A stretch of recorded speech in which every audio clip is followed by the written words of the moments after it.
Chapter 31. An ordinary man is innocent, but having a cherished item would get him into trouble. What does it mean? As Su Luo raised her palm-sized small face and beautiful eyes that seemed to be filled with sparkling water, it looked very adorable. In fact, she still had not fully grasped an understanding of this world, where only the mighty were respected. She had simply gleaned some knowledge from asking Lu Luo in the past few days. Nangong Liuyun's pair of dark translucent eyes glistened. His lips were dark red and moist. Moreover, its devilish charm and soft attractiveness was as red as the bloody red color of the Japanese rose. He carefully restrained her shoulders and stressed each word. It means that you, Su Luo, in addition to the dual elements of wood and fire, you also possess the space element. Now do you understand? Nangong Luyun had a face that was practically full of defeat. He had truly been defeated by Su Luo's luck. Space element, huh? How rare was it in this continent? It could be described as extinct. Space element mage? Su Luo was somewhat confused. She looked like a curious doll as she earnestly asked. In this world, wasn't there only 5 major elements? Wood, fire, wind, water, and lightning? How could there be an additional space element? That's because space mages had already disappeared from the continent a few hundred years ago. So later on everybody would just omitted the space element. Thus, what was originally the 6 major elements became the 5 major elements. Nangong Luyun was speechless. How could a person's luck be so good to such an extent? Innate spiritual talent at the high-class purple rank. Elemental mage of dual attributes. With the great luck of them being the wood and fire dual elements. Now she could proudly practice to be an apothecary. Moreover, she also was a long-lost mage of the space element. Ah, space element. Just thinking about it would definitely make one drool. Although there were spatial rings still being passed down in this continent, the spatial ring, a storage device, simply could not be compared to a space mage's own space. They were 2 completely different concepts. Spatial ring was only a device for storage, but if one were to talk about a space mage, his space is contained within his body. It would be comparable to making their own world. Additionally, this small world would gradually grow larger along with its owner's cultivation. In the end, nobody could tell to what extent it could become. Another point was that in this world, only space mages were about to produce spatial rings.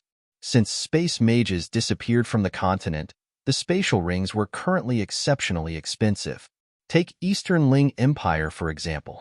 In the entire Eastern Ling Empire, only His Majesty the Emperor had a spatial ring that only had a small area for storage. This was the so-called an ordinary man is innocent, but having a cherished item would get him into trouble. If people were informed that this girl was actually a space mage, in all probability, the continent's numerous powerful forces would act at once upon hearing this news, and vie to be the first to snatch her. And it was not only the well-known and influential forces. There were some hidden aristocratic families who would not be able to resist the temptation of monopolizing her. After all, if they had a space mage, then it would mean the birth of new spatial rings. Although this is a matter further in the future, the thing these aristocratic families do not lack are time and patience. Su Luo literally has a mountain of treasure at her disposal, but was currently powerless to defend it. Fortunately, the only people who are currently aware of this matter were the 2 of them. Nangong Luyun solemnly said to Su Luo, "Girl, this dragon ring matter, you absolutely cannot let anyone know. Otherwise, even this king would not be able to protect you." Su Luo was an assassin in her previous life, so it was natural for her to know about the complexity of human nature and their greed. She nodded her head and seriously replied, "I will naturally not speak about it. But what is the relationship between the dragon ring and my problem with my wood and fire dual elemental power? The relationship between them is complicated. Simply put, your space element is excessively potent, thus it suppressed your dual elements. So right now, there is no way for you to cultivate. Once your space appears, this ought to be resolved." Chapter 32. What a sharp girl. What are the conditions that will make my stupid space appear? Su Luo was extremely confused and anxious. If it does not appear in this lifetime, then doesn't it mean that she couldn't cultivate for her entire lifetime? It looks like disaster and good luck would always go hand in hand. It is impossible for one to repeatedly get good things. Nangong Luyun laughed crookedly. This laugh had a crafty and sinister quality in it. To say that this matter is difficult is not difficult. To say it's easy is not that easy. Stop keeping me in suspense. Su Luo lazily raised her eyebrow. To open your space, you must have 3 things. 1. Spatial grass. 2. Celestial spirit water. And 3. The blood of a dragon. If you collect all 3 items, then you can open your space. Nangong Liuyun's deep gaze started to give off a demonic gleam that was dazzlingly beautiful and devilishly charming. Su Luo's fine eyebrows tightened. What are these 3 items? Where can they be found? Where could she, the unfavored daughter of a mistress, find a spatial whatever grass and the blood of a dragon? I have already brought the spatial grass. As for the dragon's blood, there are armored back dragons in the Sunset Mountain range. We'll find some time to go slay a dragon. As for this celestial spirit water, Nangong Luyun paused a little as a nefarious and charming smile appeared, enticingly stared at her with a hidden meaning. It is in fact as far away as the end of the earth, yet is also right in front of your eyes. Oh, could it be in Su Manor? Su Luo's curly, thick silky black eyelashes fluttered like butterfly wings. She looked as beautiful and naughty as a fine porcelain doll. She did not even have half a favorable impression of the Su Manor. If really was here, then it would just be simple and convenient. Nangong Liuyun's smile seemed to be able to charm all living things. It was enchanting and wild. He looked confident and at ease as he waved a fan. What a smart girl. You hit the mark with one guess. The celestial spirit water just happens to be inside your Su Manor, and it's also Su Manor most heavily guarded treasure. If it's actually here, what are we waiting for? There's no time to lose. Su Luo's clear eyes lightly smiled again. Since it's Su Manor's precious treasure, then she won't be impolite and kindly accept it. You're going to find your honored father to ask for it? Nangong Liuyun's beautiful pair of eyes harbored a sinister charm. A breeze gently brushed away Su Luo's beautiful jet-black hair, making her seem almost gentle, beautiful, and sweet-tempered. But the expression in her eyes was as incomparably apathetic as before. The words she said matched her expression. Ask for it? How could I ask for it? I'm obviously going to steal it. That's actually not necessary. You can just tell your honorable father that you have wood and fire as dual elements and is a future space mage. Once he knows that, he'll be happy for you. Then wouldn't the celestial spirit water would be handed to you? Are you seriously stupid, or are you pretending to be stupid? Su Luo hit him without reservation. I don't know if you're actually stupid, but I'm certainly not stupid. My family's honorable father is cold, detached, unkind, and selfish without regard for others. Forget about whether or not he would actually believe my words. So what if he believed them? In his heart, I'm only a tool to be exchanged at for his benefit. As long as someone is wealthy enough to give an offer that can tempt him, he would not hesitate to sell me. Also, Nangong Luyun, don't use this method to incite me. It's meaningless. What a sharp girl. Suddenly, Nangong Liuyun's gentle laugh appeared. The sound was kind, indolent, and extremely pleasant to hear. While laughing, he used his fan to gently tap Su Luo's bright forehead. As expected, this girl did not disappoint him. If it was a normal girl who had been bullied for more than 10 years, who woke up one morning to find out that her innate talent was actually extraordinary and peerless under the heavens, the first thing she would do was announce it to the whole world. But Su Luo, she was the same. Yet with her kind of unwavering determination and patient nature, he was certain that she would walk very, very far in the distant future. Chapter 33. As expected. She was clever enough. What a stupid prince. Su Luo rudely riposted with blazing spirit and eyes as bright as stars. Prince Jean in other people's eyes is insufferable arrogant, was merely a paper tiger in front of her. When facing him, she never knew what one would call mercy. Who told him to be such a scoundrel? Since you understand, then this king's heart is at ease. Nangong Luyun patted her head, with his eyes containing a simile, not yet a smile sort of meaning. He really was worried that this girl momentarily could not contain her excitement and speak about this matter to Su Zian. After all, he was very clear about what kind of person Su Zian was. Fortunately, even though this Su girl had been bullied for so many years, she was not timid, nor did she have an inferior complex. Instead of being spoiled or disgraced, shocked or perturbed, she was calm. It even seemed like if MT Tai were to collapse, her expression would remain the same. This kind of temperament should not have appeared in a 15-year-old girl, but she was able to do it. She was indeed worthy of being the girl that he, Nangong Luyun, fancied. As expected, she was clever enough. Nangong Luyun nodded his head, with a comforting expression. There is no need to delay. Since I have already decided to steal the celestial spirit water, then another day may not be as good as today. Is today good enough? Su Luo said with a calm and elegant expression. Her white muslin robes danced gracefully, making her look like a quietly elegant, beautiful celestial being, as her fair skin shined with the luster of ice and gems. She tilted her small palm-sized face and fixed her gaze on Nangong Luyun. With her beautiful eyes that had the expression of tempest-tossed water, lips that seemed to contain red powder, she was indescribably alluring. Facing such a charming and captivating small face, Nangong Luyun discovered that he could not utter a word of refusal to participate in her scheme. He closed his fan and tapped it on the table. Okay, whatever you say goes. In his eyes, Su Manor was not an impenetrable fortress. The most powerful existence in Su Manor was the guardian of the hidden treasure pavilion, who was merely a sixth-step expert. And he was currently also at the sixth step. They should be equally matched, and neither should overpower the other. Consequently, the two discussed the appropriate strategies and started their preparations. They put on pitch-black clothing appropriate for the night and stuffed their hair into a black scarf. Even their faces were covered with a layer of black cloth. Their bodies were entirely shrouded in black, for only a pair of fresh, quick-witted and tempest-tossed eyes were exposed. Just when they were about to leave, the corner of Su Luo's mouth hooked into a shallow smile, as a crafty and sinister expression glowed from her eyes.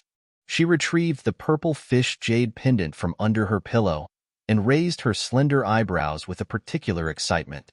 After that, she stuffed the jade pendant close to her bosom, and then turned to blink at Nangong Luyun. Let's go. This jade pendant actually belonged to Su Jingyu. If it was accidentally left in the hidden treasure pavilion, ouch, just thinking about it would make one's blood boil wildly. With 10,000% excitement. Even if she didn't get anything from this trip, with just this jade pendant, she would earn back her initial investment. She just happened to want to anger her selfish and greedy father to death, who told him to be so cold, detached, and heartless. She just happened to use this to frame Su Jingyu, who told him to bully and frame her. Since he started it first, then don't blame her for finishing it. Nangong Luyun saw Su Luo's eyes jump with excitement, and a smile flashed from the depth of his eyes. Even though at this time, he could not guess at what this girl was thinking of doing, he still knew that this girl liked to toy with people she had a grudge on. It was unknown who would be out of luck this time. It looks like, if he wanted to chase this girl into his hands, then he would have to expend a lot of effort. Sure enough, really smart and clever girls were hard to fool. Nangong Luyun was itching to beat his chest and stomp his feet. No matter what, this girl would eventually be sleeping in his bed in the future. If chasing fails, then he would use deception. If deception fails, then he would continue to chase. After all, he had plenty of time. In the future, he would just latch onto her. Chapter 34, The Guardian of the Hidden Treasure Pavilion. The night sky was like a heavy navy blue curtain. The few remaining stars hanging upon it were dim. The moonlight was obscured by very thick clouds, with feeble light seeping through. In brief, it could be summarized into one short phrase: a moonless high-wind night. It was the best day to commit a crime. In the dark of night, two black silhouettes quietly disappeared from the farthest and smallest courtyard in Su Manor with a leopard's gracefulness. Nangong Luyun's speed was like lightning. Even though he was carrying Su Luo, he was still extremely fast. The heavily guarded manor of Great General Su, the protector of the country, was a place that made others flinch in fear. Yet he actually appeared to look casual, confident, and at ease, as if he was taking a leisurely stroll through his own back garden. Nangong Luyuan was at attention, was sober and calm, and was also on sharp alert. He seemed to be capable of anticipating danger in advance. He leads Su Luo. Sometimes they walked, and sometimes they stopped here and there. They occasionally hid in the shadows, hid in flowering shrubs once in a while, and sometimes flew on the top of trees. He was always one step ahead of the guards, and was always well hidden when the patrol walked by. Su Luo carefully memorized the route they walked in and the patrols they encountered with narrowed eyes and pupils dilated from the exhilaration. It had been a long time since she felt this kind of blood-boiling excitement. What, leave the organization and live in seclusion within the forest and mountains? As expected, in her bones, she really liked this type of crisis-ridden, dangerous situation. It truly made a person's heart accelerate. The corners of Su Luo's mouth tiled into a smile of exhilaration. Soon they arrived at the Hidden Treasure Pavilion. The Hidden Treasure Pavilion was forbidden ground built in Su Manor's backyard. This place was not an area that a normal person could get close to. The Hidden Treasure Pavilion was only 3 stories high. The outside looked very plain and old. It completely lacked any magnificent and luxurious feelings. At this time, the interior of the Hidden Treasure Pavilion was pitch black. Not a trace of lamplight could be seen, and its main entrance was locked with a special mysterious iron padlock. The mysterious iron padlock shone with a sliver of cold light under the moonlight. The gate was not protected by a guard and was also soundless. Nangong Luyuan made a simple gesture towards Su Luo, signaling that he would lure the opponents out for Su Luo to take the opportunity to enter and plunder. In her previous life, Su Luo did a lot of similar stuff like this, so Su Luo clearly understood and nodded her head. Nangong Luyuan indulgently patted her head. Under Su Luo's glowering gaze, he lifted his mouth into a devilishly charming smile, took the lead, and walked out. His movements were very fast. He was like a flash of light, and onlookers could scarcely see his figure. Even if they could see it clearly, they would only see a clump of shadows, and perhaps believe that their vision had become hazy. His footsteps were even more agile. He was like a dragonfly that skipped on water. His footsteps seemed as if they never touched the ground. Nangong Luyuan turned his body around like a sparrow hawk. His foot stepped off the ground and flew towards the second floor of the Hidden Treasure Pavilion. But right at this moment, in the depths of the darkness, a strong wind suddenly headed directly toward him. He's here. Nangong Luyuan's handsome face that was hidden behind the mask spread out into a smile. He did not retreat. From the pit of his stomach, he raised together a red-hot halo directly into his palm. Borrowing the power of the wind to strongly strike, he maneuvered it to mount a sneak attack against that person. The sneak attack was mounted against none other than the guardian of the Hidden Treasure Pavilion. This was a black-robed, elderly man. Only a body enveloped in the black robe could be seen. Even his head was covered by a black mantle, and his face could not be clearly seen. But one could feel his ice-cold and murderous eyes. If one spoke about seniority in the family hierarchy, this was Su Luo's second great-uncle. He was Su Luo's grandfather's second little brother. Since he was a child, he grew up immersed in martial arts. When he was young, he wandered the world but now came back, returned to the family, and guarded the Hidden Treasure Pavilion all year round. It was also because of this sixth-step expert for a guardian that there were only visitors and no successful robberies of any kind. Instead, they all lost their lives. Therefore, from then on, the Hidden Treasure Pavilion only had this sixth-step expert for a guardian. This was Su Manor's secret. Outsiders were not aware of this, but naturally, Nangong Luyuan was an exception. Chapter 35. Strong intent to kill the moonlight was hiding within the thick clouds. It only revealed a slight trace of light, making it hard to see clearly. In the shadows of the night, Su Luo, who was hiding behind the pillars, could not see clearly, but she didn't dare impudently look. She could only use her peripheral vision to see a little. Su Bo coldly stared at Nangong Luyuan as a trace of murderous intent flashed across his eyes. The treasure pavilion is sacred ground. Unauthorized people should turn around and leave immediately. Nangong Luyun laughed, but his eyes were freezing cold. His manner was completely different from how he acted in front of Su Luo. And if I insist on entering, kill without regard. Su Boa's voice was heartlessly grim and unfeeling. It faintly penetrated the dark night with a hair-raising feeling of horror. His voice revealed his self-assured confidence. Over the years in the Su Manor, the hidden treasure pavilion was always very safe because it was protected by this six-step elder. Throughout the entire Eastern Ling Empire, there were very few who were stronger than a sixth-step expert. They could all be counted on one hand. This was why Su Bo could have such confidence.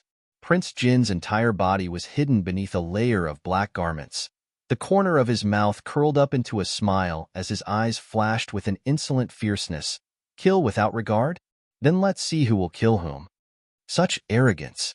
Since you want to die so much, then this old man will grant your wish. Su Boa's mouth curled into an icy sneer, as his eyes now brimmed with murderous intent. A pair of eyes with a sinister gaze stared at Nangong Luyun as if he was looking at a dead man. After guarding the hidden treasure pavilion for so many years, it was not as if he had never seen a thief before, but he had ever guarded against such an arrogant thief before. Su Bo had just barely finished speaking when a pair of scorching hot iron sand palms was sent to attack Nangong Luyun. The wind sent by the palm carried a flaming blaze that was hot enough to roast a person. Su Bo was a fire attribute mage. As a young man, he traveled across the entire world and his iron sand palms were famous throughout the entire Eastern Ling Empire. He was obviously infuriated by Nangong Luyun since his first move was a killing strike. Each move was heartless and unfeeling with a strong intent to kill. Nangong Luyun did not panic. The corner of his mouth slightly smirked as his eyes coldly pressured. His entire body was covered in thick, unyielding power and awe-inspiring dignity. The iron sand palm brought a flaming blaze that aggressively headed toward him with threatening heat. Nangong Luyun turned both of his hands and clasped them together. As soon as he separated them, a huge round ball of water was pulled from the center of his palm and ejected forward. When the iron sand palm met the ball of water, it was immediately extinguished. A touch of astonishment flashed across Su Boa's eyes. He never thought that this thief would have such high martial skills. Unexpectedly, the thief was able to break through his most famous move. Good. Since you're wholeheartedly begging to die, then have a taste of my hell fire. Su Boa's voice barely ended before both his hands successfully agglomerated individual fireballs. One after another, the fireballs attacked Nangong Luyun and completely surrounded him in all directions. Nangong Luyun was unable to suppress a sudden cry of pain. His right hand held onto his left arm as he fiercely glared at Su Bo. As long as the mountains stand and rivers flow, till we meet again. The sound of his voice had not dropped, and he simply withdrew using a strange skill. But there was clearly a trace of shakiness to his stature, and he seemed to be heavily injured. You want to come and go as you please? What kind of place do you think Su Manor is? Stay. Su Bo coldly snorted a few times, and countless number of small fireballs shot towards Nangong Luyun. But it seemed as if Nangong Luyun had eyes on the back of his head. He strangely dodged and sidestepped, and just couldn't get hit. This time, he really angered Su Bo. He coldly snorted a few more times, and immediately moved his body to give chase. But outside of his expectations, Nangong Luyun's speed did not seem to slow down as he aimlessly fled all over Su Manor. Chapter 36. The stratagem of moving the tiger from the mountain. For a long time, Su Bo could not chase him down. His heart became even more furious as he fiercely vowed to capture this shameless little thief and give him some serious punishment. But how could he possibly know that Nangong Luyun was not wounded and was merely just initiating the stratagem of moving the tiger from the mountain? The two-person in pursuit were not quiet and attracted a lot of people's attention. Poor Su Bo closely pursued without letting go, so he did not know that Su Luo on the other corner began to move. Su Luo saw that all around her was quiet. There was not even a trace of a human shadow, and the corner of her mouth slowly raised into a sly, smiling expression. Indeed, this was the great Nangong Luyun.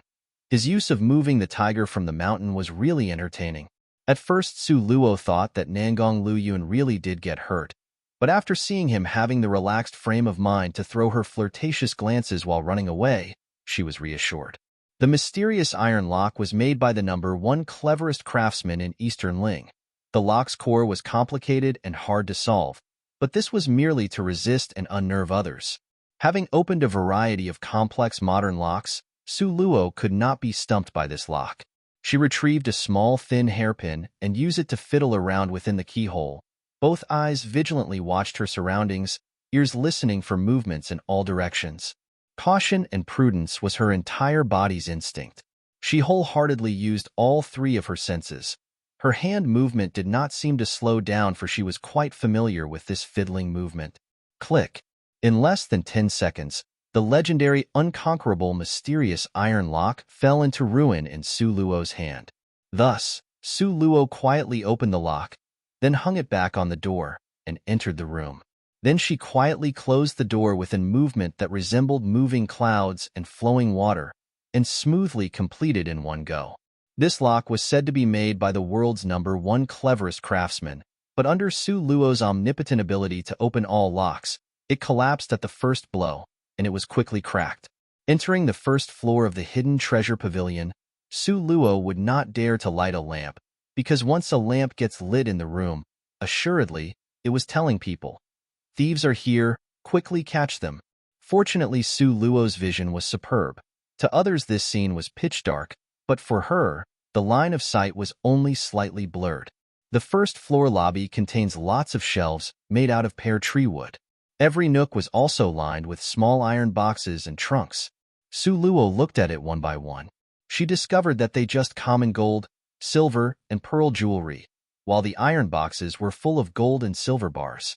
Although this stuff was very useful, she was only one person and essentially cannot take them away. Su Luo sighed with some regret and several reluctant to part backward glances at the valuable gold and silver treasure. Finally, she firmly turned around and nimbly stepped on the staircase, walking up step by step. The stuff on the second floor was a little better than those on the first floor. It was full of rare medicinal herbs, ginseng as thick as the back of one's hand, 1,000-year-old lingji mushroom, sky mountain snow lotus, and other types of very old medicinal herbs. The air permeated with a dense herbal aroma. Su Luo felt around for a long time at that place, but still did not find the celestial spirit water that she needed. She secretly became anxious. She did not know where this treasure is hidden. After much contemplation, the possibility that it was on the third floor was the greatest. Su Luo's foot briefly touched the ground. With lithe agility, she reached for the staircase, and after one sweeping movement, her figure flashed past and arrived at the entrance to the third floor staircase. She knew that now she needed to increase her pace. Don't know how much longer Nangong Luyun can stall Su Bo. If Su Bo were to mentally recover, he would clearly see through this stratagem of moving the tiger from the mountain and return. She would then bump into him head-on, and this good-for-nothing would not be able to beat him. Or if her father Su Zian heard the movements inside Su Manor, with meticulous care would come and inspect the hidden treasure pavilion. Then she really will be exposed. At that time, she won't even know how to cry. Chapter 37. Acquired too easily, Su Luo quietly got to the third floor. Throughout the hidden treasure pavilion, there were only 3 floors. If it was not here, then she did not know what else she could do. The space on the third floor was much smaller than the 2 floors below. Also, the shelves were crowded with books.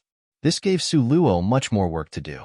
When Su Luo took a closer and more careful look, she realized that they were not martial art secrets, but some general history of the continent, and as well as some of the principles and practice of the 6 major elements.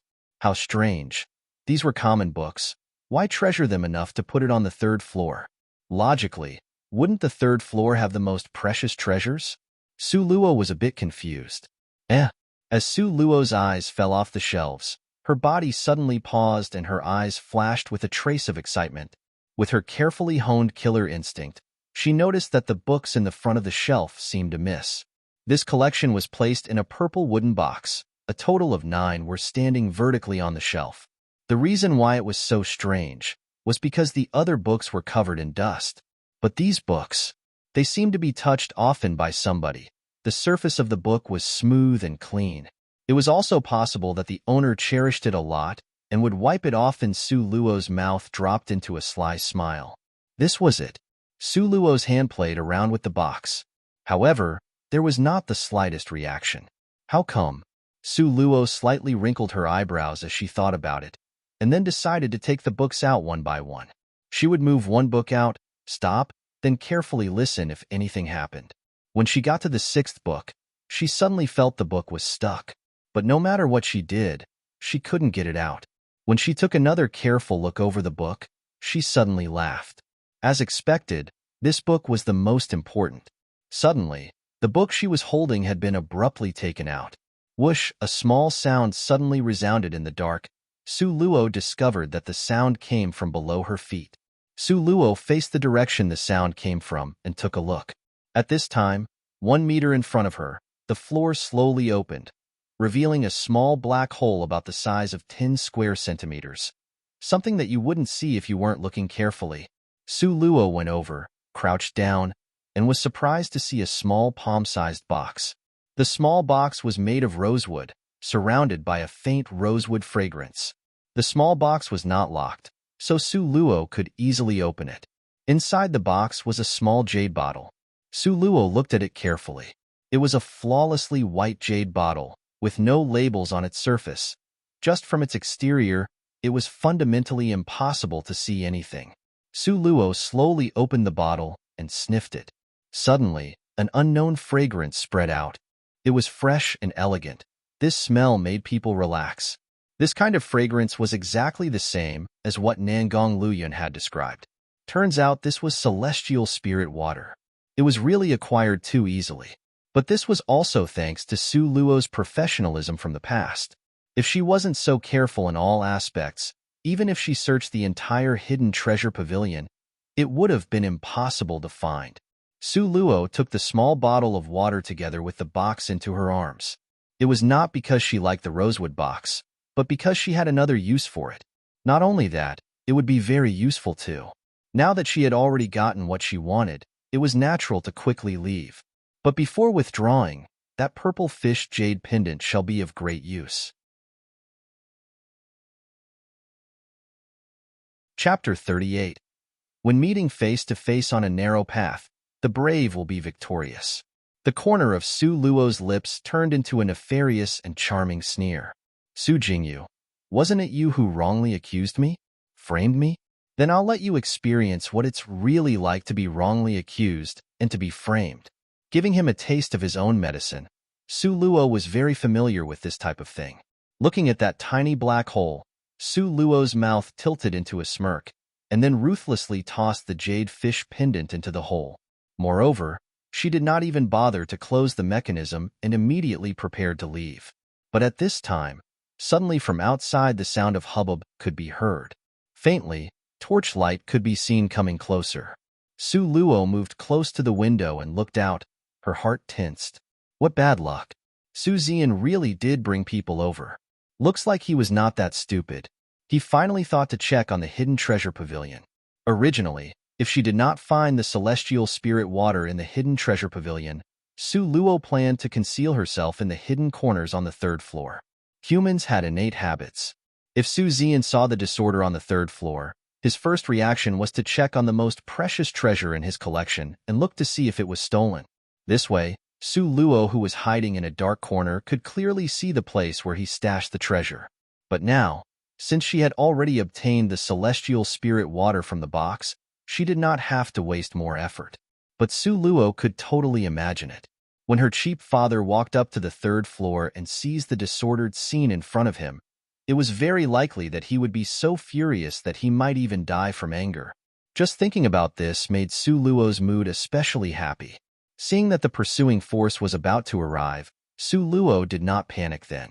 Many years as an assassin had trained her to possess formidable courage and wisdom. She did not go downstairs. Rather, she nimbly climbed out the window, and with a leopard cat grace and quickness, quietly slid down the pillar. With an effort that lasted a blink of an eye, she now stood at the foot of the wall. At this time, she did not flee in the direction of her distant courtyard, but towards Su Jingyu's courtyard. On the pathway not far from Su Jingyu's courtyard, Su Luo unfortunately came across a person. This person was none other than the person Su Luo ruthlessly kicked into the wall 3 days ago, until she fainted dead away, Nanny Gue.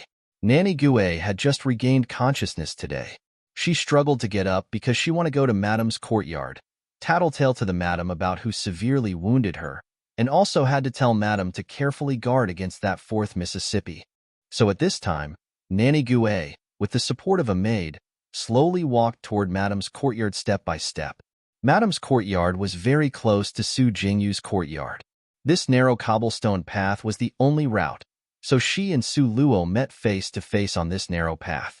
As a result, when Su Luo violently charged out of the side path, she saw Nanny Gue at first glance. When the little maid saw the masked person in black cloth, she subconsciously shouted out loud. Nanny Gue originally could resist for a while, but who told her not to heal first from her serious wounds? Her head was knocked until it was confused and dizzy. Her butt ached to the point that it felt as if it would cracked wide open. Thus, she did not have the strength or time to put up any resistance. Su Luo chopped towards her with a knife in hand and immediately killed off Nanny Gue. Originally, Su Luo did not wish to kill Nanny Gue, but she could see at a glance that Nanny Gue was unsettled and this old which was currently heading toward Madame's courtyard. She was going there to tattletale. The current Su Luo did not have the slightest spirit strength, so on this continent, she didn't even have the strength to protect herself. Consequently, she had to keep a low profile at the moment. She had to conceal her strength and bide her time. If Madame knew of her talent and shrewdness, it would perhaps not be as convenient when conducting such clandestine actions in the future. Chapter 39. The wicked sneer Su. She was easy to deceive, but that Madame Su may not be. Thus, Su Luo made a preemptive strike to kill Nanny Gue, and the death would end all her troubles. In any case, Nanny Gue's offense was the former mistreatment of this body's original owner, so she should have died long ago. Moreover, since she was now dead, this would also get rid of Madame's right-hand man. Acting upon her own matters would be much easier in the future. This was a move that would let her gain many benefits, which was why Su Luo in one strike hacked Nanny Gue to death without the slightest of hesitation. However, Su Luo let the little maid go and only knocked her unconscious. Because it was useful to leave the maid alive, as at a future time, she might be expected to testify. After disposing those two, Su Luo rapidly sped up as her figure flashed away like lightning. Her footsteps temporarily stopped, then darted towards Su Jingyu's heaven and earth courtyard. Her small body was like that of an leopard cat, light and nimble. Not long after, she arrived at the heaven and earth courtyard.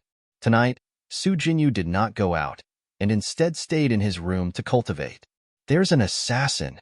Su Luo lowered her voice and deliberately shouted out. She purposefully created a racket outside, so the people in the courtyard could see a black shadow leaping in. "There's an assassin! Capture the assassin!" There was no end to the people swiftly calling out the same warning. Su Jingyu's brows tightly knitted because in his eyes, this noise disturbed his cultivation. But the clamor outside seemed to have the tendency to only get bigger and bigger. He had no choice but to stand up and walk out his door. And at the exact time he walked out, Su Luo nevertheless took advantage of the confusion and quietly flashed into the interior of the room. Seeing that not a soul was in sight, the corner of her mouth raised into a wicked sneer. In regards to the next item in this program, she was really enthusiastically looking forward to it. "Su Jingyu, Su Jingyu. You were the one who walked out to give me this opportunity. When that time comes, you can't really blame me." Su Luo swiftly removed the small box from her bosom and picked up the bottle of celestial spirit water. She was just about to close the box when right at that time, borrowing the bright candlelight, she saw a slip of old-fashioned paper pressed underneath the box. She picked it up to get a closer look and discovered that the paper looked like a map, but it had crooked lines and was hard to comprehend. And also this map was incomplete. It ought to be only a quarter of the original map. What kind of map is this? It's also suffused in yellow. It seems to be really old. Su Luo frowned as a trace of uncertainty flashed across her eyes. But it was placed together with the celestial spirit water, so presumably, it was also something precious. After all, she could not let Su Jingyu off so lightly. Based on her, take any advantage presented, and not taking would be stupid moral principle. Su Luo simply collected the map into her bosom. Then she took off her black cloth. The cloth wrapped around her face and hair, and even the brocade box. All of it were stuffed together under the bed. Her actions were extremely fast. The matter was completed before the time it takes a flint to light a fire. As she looked at the things stuffed underneath the bed that deliberately exposed a little bit of black cloth, Su Luo's mouth hooked into a cold smile. Su Jingyu, is it fun to wrongly accuse someone? Then I'll let you really have fun playing this game. Hopefully, you won't play to death this time, because your little sister still has a lot of fun tricks waiting for you. Su Luo took one last glance at the room. After confirming that she did not leave any errors, she leapt out the window and her small body rapidly vanished into the blackness of the dark night. On the other side, after Nangong Luyuan received Su Luo's signal, he quickly followed behind her in a spontaneous fashion in the growing tail of people headed towards Su Jingyu's heaven and earth courtyard. Since this was a framing, then she clearly must let this play be acted out fully. Chapter 40, Arrogant Brazen Thieves, 1. Su Zian did not know that Su Luo had already fled. At this moment, he was just about to enter the hidden treasure pavilion. However, when he saw the chains hanging on the door, his facial expression became very ugly. This chain was made by the best craftsman in the capital. It could only be opened by the key hanging on his body. But right now, this lock had been opened by someone else. Moreover, it was hanging in an obviously mocking manner. Su Zian's expression now became abnormally stiff. He pushed open the door and loudly shouted with anger, "Light the lamps!" Very quickly, the guard at his side handed him a lantern. Soon after, he lit the candles in the room. The first floor looked messy and was in disorder. It only took a glance to clearly see that someone had rummaged through it. This thief was incomparably arrogant and brazen. He didn't even bother to put stuff back in place. He stepped onto the second floor. It was obvious that the second floor had also been rummaged through, but it didn't seem as though anything was missing. But if this was the case, Su Zian's countenance became even more unsightly, because he knew that this thief must be an expert. If he was not impressed with the first and second floor, then his goal pointed to the third floor. Sure enough, when Su Zian walked to the third floor and saw the situation in hall, his brain immediately buzzed with noise. A sweet taste entered his throat and a mouthful of blood had almost been spat out on the spot. It only took him one glance to see the small black hole in the floorboard. It was the place where the celestial spirit water was stored. Aside from his ancestors, only he knew about this place, but now it had been opened by someone else.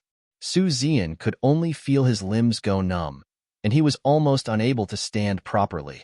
Steadying his mind, he boosted his spirits to look forward and discovered that the wooden box stored there disappeared without a trace. So hateful, so aggravating. Su Zian was so infuriated that he threw up a mouthful of blood on the spot. The celestial spirit water placed in that small box was the Su Manor's most precious treasure. But what angered him even more, in addition to the celestial spirit water, was the hidden treasure map. That hidden treasure map was actually the most precious thing. It was a map to open the legendary secluded necropolis of the gods. Even the most powerful experts on the continent were searching for it. Although it was only a fragment, if this hidden treasure map were to appear, then the entire country will be in chaos.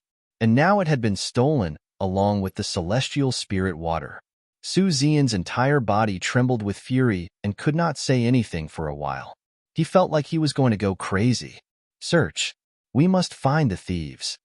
Hack them into pieces. Su Zian was so angry that he trembled from head to toe. Suddenly, his eyes saw something in the black hole. After picking it up, he saw a purple fish jade pendant. Could this purple fish jade pendant be left by the thieves? What is this?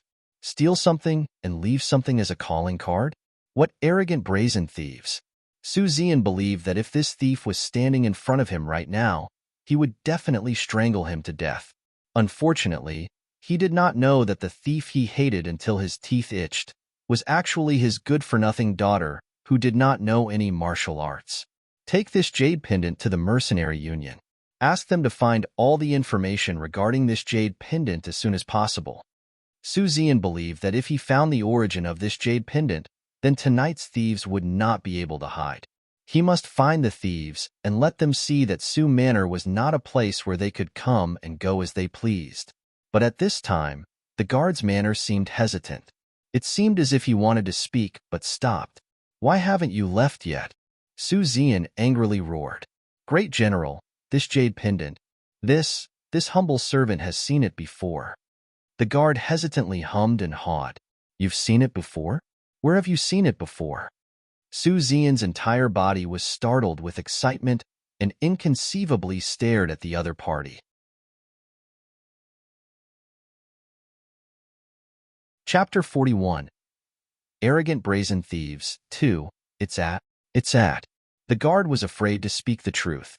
If he wronged the young master, then that would mean, at this time, he was so regretful that he wanted to slap himself in the face. If only he did not say anything a moment ago. "Speak." Su Zian kicked toward the guard and heavily flipped him to the ground. It's the young master." The guard spat out a mouth of blood because of the kick. He covered his stomach and loudly exclaimed, "This jade pendant belongs to the young master." "What did you say?" Su Zian severely kicked him again. "Couldn't you have named anyone?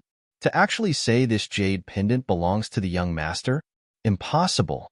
At this moment, a person loudly reported back, "Great General, that thief entered the young master's heaven and earth courtyard and then disappeared." This sentence that fell like sweet rain immediately saved the guard's life. "What did you say? That thief disappeared after entering young master's courtyard?" Su Zian's cold expression became terrifying. He grabbed the servant's collar with a cruel and fierce expression. "Repeat what you just said." This guard did not know what had happened here. He was only here to report what had happened, so when Su Zian lifted him up by the collar, he had a puzzled expression on his face, but he still disjointedly repeated, "This servant is not lying. That thief really did disappear in young master's courtyard. Also Nanny Gue was killed on the path not too far from young master's courtyard. There is also a maid as proof." Now, almost all of the evidence pointed to Su Jingyu. However, Su Zian still would not believe it.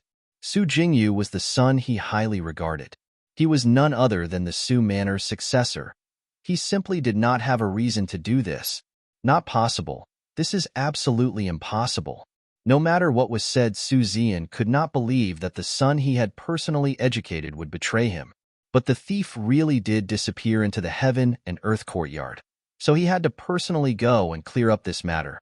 Su Zian took a group of people, and the grandiose parade of people darted towards the heaven and earth courtyard. As they arrived at the heaven and earth courtyard, he found Su Bo confronting Su Jingyu. "Jingyu." Su Zian coldly stared at him. "What do you think you are doing? Deceive your teacher and wipe out the tribe?" Su Jingyu was just about to fight with Su Bo, but after seeing Su Zian, he hurriedly said towards Su Zian, "Father, you're finally here. You must help and make the decision. I really don't know what happened, but second grand uncle keeps on vigorously insisting that I am a thief." Su Zian looked at Su Bo. Su Bo sneered. "If it's not you, then who? That thief is hiding in your courtyard. If you are innocent, then why won't you let people search it?" Second uncle, Su Zian was just about to speak, but was interrupted by Su Bo.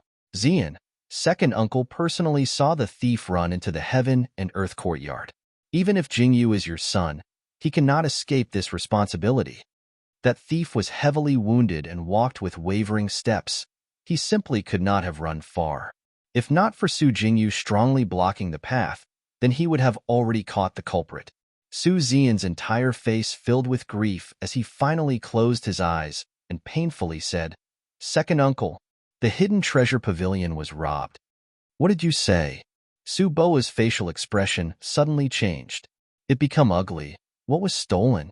"Celestial spirit water and also the hidden treasure map."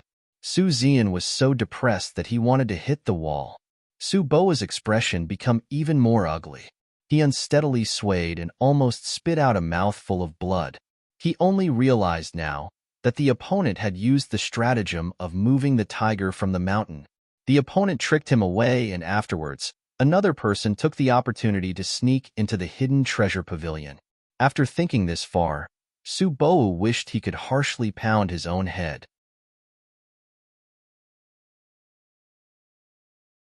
Chapter 42. Arrogant Brazen Thieves. 3. Subo frigidly glanced at Su Jingyu. He said coldly, "Go in and search." Honorable father. Su Jingyu had a lost expression. He didn't know what he did wrong. What celestial spirit water? What hidden treasure map? He really didn't understand. All right. Guards, tie up Su Jingyu. Su Boa's expression is livid, without any mercy. Honorable father. Su Jingyu's eyes flashed with alarm. Su Zian coldly glanced once at Su Jingyu and bitterly said, "A real article cannot be faked. A fake cannot be real. If you are proven to be innocent, then nobody can wrongly accuse you." After he finished speaking, he waved his hands, expression full of dignity. "Go in and search." At the sound of the order, a troop of over 20 guards immediately flocked in and quickly dispersed to search each of the rooms in the heaven and earth courtyard. Su Zian and Su Bo were also not idle. The two's gazes swept over the courtyard like lightning, afraid of missing any information. After searching the outer courtyard rooms, Su Zian followed the guards and stepped into the inner bedroom. They searched once, but nothing was found. Su Zian's eyes held a complex expression. He was grateful since this matter had nothing to do with his son, but was depressed because he couldn't find any clues. But right at this moment, a guard suddenly shouted out loud, "What is that?" His finger pointed towards under the bed. There was a faint black shadow there. It was faintly discernible under the gloomy lamp light. "Take it out and let's have a look." At this time, Su Zian's expression became ashen. That guard obeyed the command and quickly laid on the ground. He stretched out his hand and pulled the thing out. This is... Su Zian saw the bundle of black clothing and his facial expression become as dark as the black clothing. So black that his original color could not be seen. At this time, his mind echoed with a buzzing sound, as he crumbled even faster than a lost battle would make him. He never would have thought that this search actually found something. His line of sight lowered, and he actually saw a familiar small wooden box. Suddenly, Su Zian and Su Bo's facial expressions instantly turned pale, because both of them recognized it. This little box was the box that the celestial spirit water was stored in. But now the box was completely empty, not even mentioning the celestial spirit water. Even the hidden treasure map that was tucked underneath disappeared without a trace. Su Zian's eyes fixated on Su Jingyu like a viper. In a single move, he clutched his throat and loudly shouted with anger, "Unfilial son, quickly speak. Where did the celestial spirit water go? Also, where is the hidden treasure map? Quickly speak."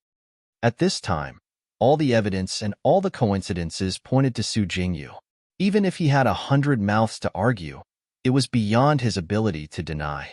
Su Jingyu was extremely innocent and was also very much at a loss. "Father, what are you guys talking about? What celestial spirit water? What hidden treasure map?" How could he recognize every word when apart, but did not understand when they were put together? "You're still pretending to be innocent in front of this daddy. Speak. Where is the celestial spirit water? Was it not you who drank it? Quick, speak. If not, your daddy here will choke you to death." At this time, Su Zian was truly infuriated. That celestial spirit water was a treasure that could promote a cultivator's rank. His old father wanted to use it to break through to the 7th step, but kept saving it. And now, it had actually been stolen by another. If his old father could break through to the 7th step rank, then their Su manor would jump up to become Eastern Ling Empire's #1 family. But right now it was gone. Everything was gone. He wasn't sure if his old father, after coming out from closed-door practice, would be angry enough to spit blood. "Father, I really don't know. I really didn't steal it." Su Jingyu's mouth continued to shout that he had been wronged. In fact, he really was innocent. But who told him to offend the spiteful Su Luo? Chapter 43. Hidden Treasure Map Fragment appears. 1. What is this? Su Zian silently endured the pain as he tossed that purple fish jade pendant to him. Purple fish jade pendant? Isn't this yours? Su Zian's overcast eyes surveyed him. He continuously sneered as he watched Su Jingyu's pair of trembling legs. It indeed belongs to this son, but this son had carelessly lost it 3 days ago. Lost it? Now you're saying that you lost it? Su Zian repeatedly sneered and drew closer, step by step. Lock him up and thoroughly interrogate him. Even if that thief is not him, the thief cannot be unrelated to him. Su Bo picked up the now warm purple fish pendant as his eyes flashed with viciousness. Su Manor's small remote courtyard. The entire Su Manor was brightly light up and was incomparably noisy. Only this remote small courtyard was as silent as the depths of the night. After Nangong Luyuan got rid of the people tailing him, he grinning happily as he ran off to find Su Luo. At this time, he had already changed out of the night clothes covering his body. He was dressed entirely in a fast-flowing, soft, gorgeous robe made of golden silk. The soft golden silk robe was embroidered with fragments of gold that glittered with the luster of gems. The luxurious soft robe's hem was like a warm cloud spread out in an arc, layer upon layer. It flowed with light that restrained the shadows. The soft breeze brushed by, and the wind-borne light tassels under his jade belt willfully danced about. Both of his hands encircled in his arms. He was laid back, confident and at ease while reclining under a very tall and straight Chinese snowball viburnum tree. April was overflowing with the beginning of spring. This great big cherry tree proudly stood upright in the courtyard. Sections of captivating red snowball viburnum flowers fluttered about. The sweet fragrance overflowed in 4 directions, and the dense mist was mesmerizing. The him at this moment was as handsome as the main male character walking out of a painting. His silhouette was like a sculpture from ancient Greece, sharp and distinct. It was gentle and languid. His enchanting light smile held such devilish charm. How was it? This king's performance wasn't that bad, right? Nangong Luyuan reclined under the Chinese snowball tree. His slender hands encircled in his arms, and he lightly smiled as he enchantingly stared at Su Luo. Barely passable, Su Luo sat on the stone chair in the courtyard. A pot of clear tea was placed on the stone table in front of her. Tea fragrance curled upwards and lingered into a dense mist. This time, she was dressed in a pure white bright robe with a butterfly playing on daffodils. Her jet-black hair was held back with a light purple ribbon, and a few silken strands of beautiful hair mischievously hung down from both shoulders, revealing a sparkling and translucent gloss. The garment lining blew by teasingly, touching the delicate, beautiful skin that seemed to be made of porcelain. Facing her neither warm nor cold attitude, Nangong Luyuan not only did not mind, but instead raised his face and leaned in. He leaned in to the closest distance possible. Hot air fluttered to her ears with a deep and affectionate voice. "Good girl, did you get the celestial spirit water? Of course, didn't you see who set out on this campaign? Any mission Su Luo went on never had a record of failure. Even if it was now the olden times and the difficulty had been increased numerous times, it was still not too difficult for her." She handed him the celestial spirit water. The expression in her eyes seemed pleased with herself. "I actually thought it would be heavily guarded, but it's only like this." Nangong Luyuan indulgently pampered her and used his long and smooth slim fingers to poke her forehead. "Keep bragging. If not for this king having drawn away that old man, do you really think it would have been this simple? Oh right, what kind of map is this? Have you seen it before?" Su Luo sulkily rolled her eyes. Then, she handed that inundated yellow piece of paper to Nangong Luyuan. She had no idea what the crooked weird words on it meant. Nangong Luyuan took it and carefully looked at it. His expression originally held a hint of crooked smile, but after a quarter of an hour, his expression began to slightly change. Something that can change the expression on Prince Jin's face was presumably not a simple thing. Su Luo curiously blinked her beautiful, vividly touching eyes. "What? Could it be a real hidden treasure map? Where did you get this?" Nangong Luyuan asked in a rare and serious tone of voice.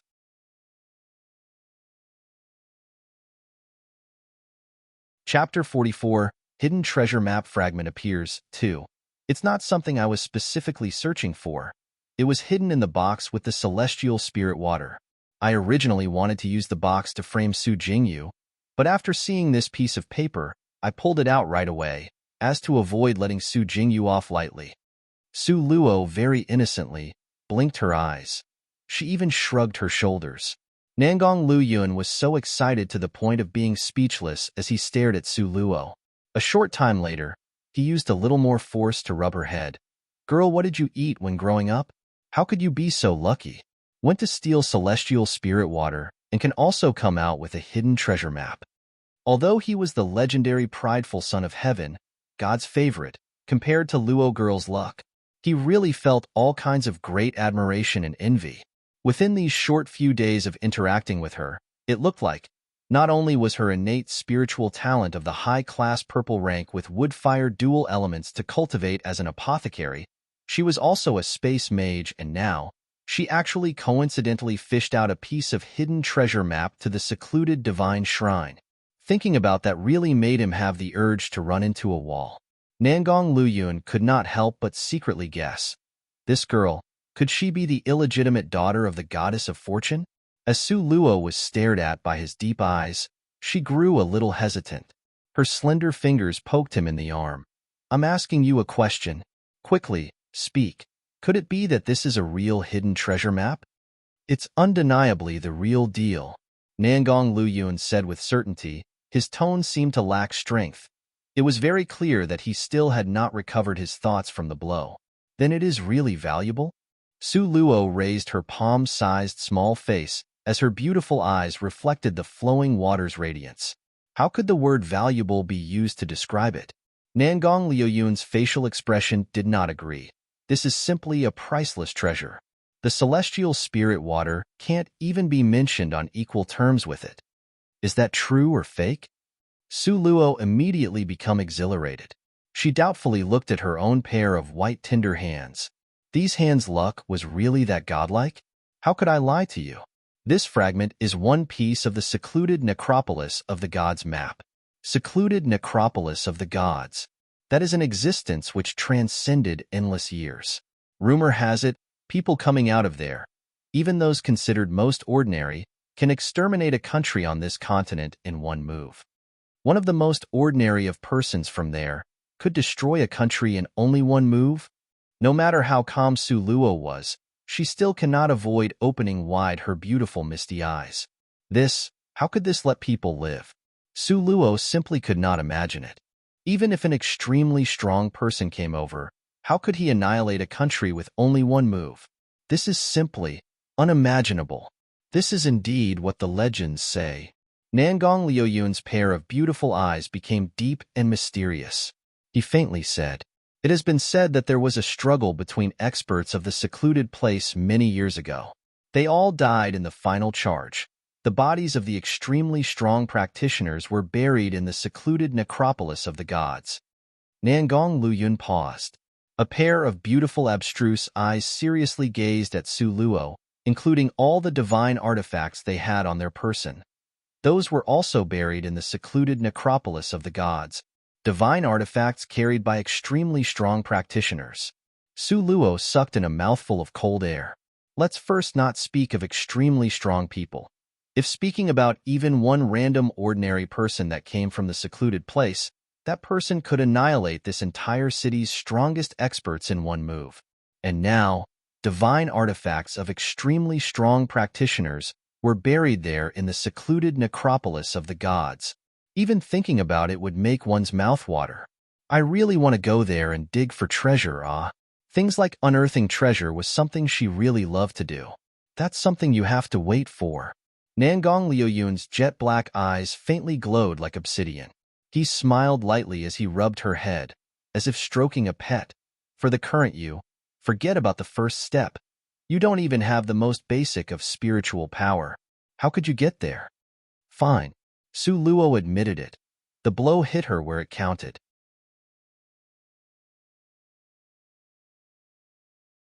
Chapter 45. A tiger doesn't show its might, so you treat me like a sick cat. 1. Besides, there are 3 other hidden treasure map fragments. Who knows where they're hidden? Nangong Luyun silently looked at Su Luo. Girl, your luck makes me speechless. I really suspect that one day when your eyes are closed, the hidden treasure map will voluntarily fly in front of you. Looks like this important task can only be assigned to you. But later in the future, Nangong Luyun really did look on helplessly as a piece of the hidden treasure map voluntarily flew into Su Luo's hand. At that time, he thought back to the words he said today with a tearful expression, and directly said that he was the emperor of predictions. Whether someone has good luck depends on a person's character. Su Luo vaguely taunted Nangong Luyun with those words. Oh yeah, since I now have spatial grass and celestial spirit water, then at what time will we go look for the dragon's blood? As a result of tonight's fight between Nangong Luyun and Su Bo, Su Luo understood that in this world, having real strength was the way of a king. Delaying the opening of her space would delay her wood-fire dual-element cultivation, which would really making things difficult for her. This kind of feeling was like being fully aware that you had a treasure mountain but did not have the key. It was really depressing. Nangong Luyun stroked her head. His phoenix-like eyes slightly narrowed as he spoke in a slightly doting and indulgent tone. When do you want to go? Let's talk after this matter settles down a little. Su Luo sighed. She seriously gave herself a difficult problem. Sunset Mountain Range was not that close. A round trip, even if it was a smooth one, would still take a month to complete. If she was to suddenly disappear now, her cheap father would switch his suspicious gaze onto her. That was anything but reassuring. Looks like she had to think of a way to secretly disappear for a period of time. Su Luo's beautiful eyes narrowed, lost in contemplation. But Su Luo never would have thought that before she could think of a solution, there was already someone who had voluntarily delivered themselves to her door and helped her solve the problem. This person was not a stranger. It was Su Luo's third elder sister, Su Wan. On that day, Su Luo went for a walk after eating lunch. Coming back, she discovered her courtyard had been smashed into smithereens by someone. Her only maid Lu Luo was smacked until her complexion was red and swollen, and her body was beaten black and blue. And at this time, Su Wan was still there showing off her martial prowess one lash after another, whipping Lu Luo as if she was whipping a dog. Stop! Su Luo's eyes narrowed as she loudly shouted. Su Wan turned her head around and saw Su Luo. She disdainfully swept her over and then used her whip to lash toward her. Su Luo clenched her hand and grabbed the tail of the whip as her eyes flashed with a hint of coldness. Are you courting death? The corner of Su Wan's mouth revealed a mocking expression.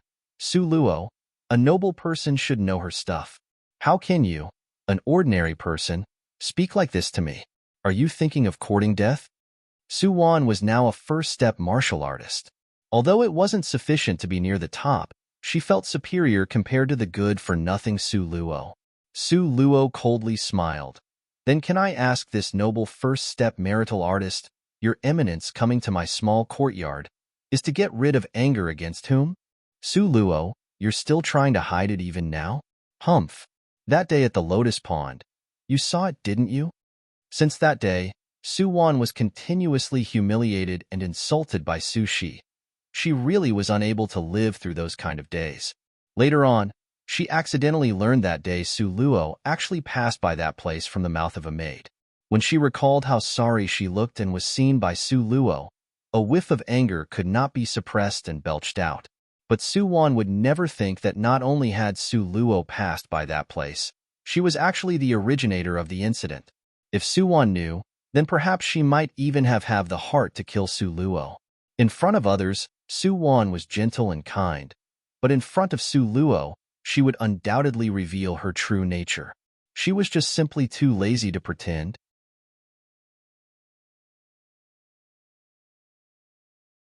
Chapter 46, A Tiger Doesn't Show Its Might So You Treat Me Like a Sick Cat, 2. The corner of Su Luo's mouth curved into a sarcastic arc that day. The matter at the Lotus Pond?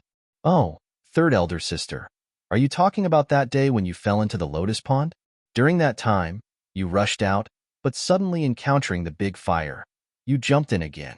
In the end, you got thrown out by someone, and as a result, embarrassed yourself in front of countless people from the aristocratic family's younger generation. Was it this matter you were referring to? You really saw that? Su Wan angrily shrieked. Yes, I was also looking at it freely and honestly. What's it to you? Third elder sister, since it's something you did, why would you be afraid of it being seen by others? The corner of Su Luo's mouth rose into a taunting grin. Her beautiful eyes were emitting bursts of frigid rays of light. A person's evil nature could really be frighteningly hideous, and she specialized in picking up a soft touch to pinch. When Sushi bullied her in this way, she dared not to resist, because in Sushi's eyes, she was just a good-for-nothing. If her heart became angry, she would unleash it on Su Luo. This could only be called really intolerably bullying. But this was not the first time. In fact, this kind of stuff had occurred many times in the past. Su Luo, you deserve to die. You wretched good-for-nothing bitch. Everything she had experienced that day had become pain that would be carved into Su Wan's heart for a lifetime. When she recalled what happened that day, she really wanted to choke Sushi to death. Su Wan, no matter what, could not pull back her whip. When the whip drew close enough, Su Luo grabbed the whip's tail, and stressing each syllable she said, Su Wan, you are nothing but a first-ranked martial artist. You are also born of a concubine, yet you always act like a stuck-up in front of me, feeling superior and harshly lording over me. A first-ranked martial artist. What's so great about that? A good-for-nothing like you will never understand the world of practitioners. Go die. Su Wan abandoned the whip, then with one palm, very harshly slapped towards Su Luo. Su Luo laughed coldly in her heart. She took a step back and avoided the surprise attack. Afterwards, the whip in her hand turned over, changing directions, and very harshly whipped towards Su Wan's face. Swoosh! The crisp sound of the whip resounded. This lash not only landed on Su Wan's face with ferocious strength, it even sent her flying away for a few meters. At this time, Su Luo's facial expression was very cruel and ice-cold, similar to a demon from hell that could make a person's heart tremble. Slowly her mouth arched into an ice-cold sneer. Being an ordinary person and striking the face of a first-ranked martial artist, it feels very invigorating. At this moment, she quietly and motionlessly stood there for a long time. The wind gently raised her garment, the corner of her skirt fluttering like the dazzling cherry blossom. Su Luo's cruel and ice-cold words, when posed in such cold and threatening manner, sounded near Su Wan's ear. Su Wan, who was whipped flying, smashed very heavily into the corner of the wall. She immediately issued a miserable scream. A distinct whip mark appeared on her face. The whip mark cracked open and blood kept flowing. The wound looked horrible. Su Wan touched the wound with her hands. Her eyes were full of astonishment, but she unwaveringly stared at Su Luo, full of hatred. You. Watching Su Luo's cold eyes was like looking at 1,000-year-old cold ice. They were completely lacking in emotion. A hint of fear flashed through her heart, like a small part of a cold idea frantically initiating from the bottom jumped up. How can it be like this? Su Luo she is only a good-for-nothing. How could she have such a cruel expression in her eyes? Her deterrent force at this time unexpectedly is stronger than even our imposing grandfathers. How is this possible? Su Wan's heart became bewildered and unsettled. Also at this time, Lu Luo was completely shocked. This was awe-inspiring. It made people want to revere the young lady. Her black hair was adrift from being wind-borne. Her small face may have been extremely beautiful, but it was also full of callousness and the determination to vanquish. This released an imposing manner that made people afraid to look at directly. At this moment she was dazzling like the convergence of all the sunlight. This person is really the mistress? She really served this person from childhood to adult? Is she really that idiot mistress that allowed others to bully her? What's so great about a first-ranked martial artist, if she was still whipped flying by this good-for-nothing? So, over the years, what were you so proud of? Su Luo crouched down, eyes full of arrogance. While speaking, she was playing with the whip and mercilessly mocking Su Wan.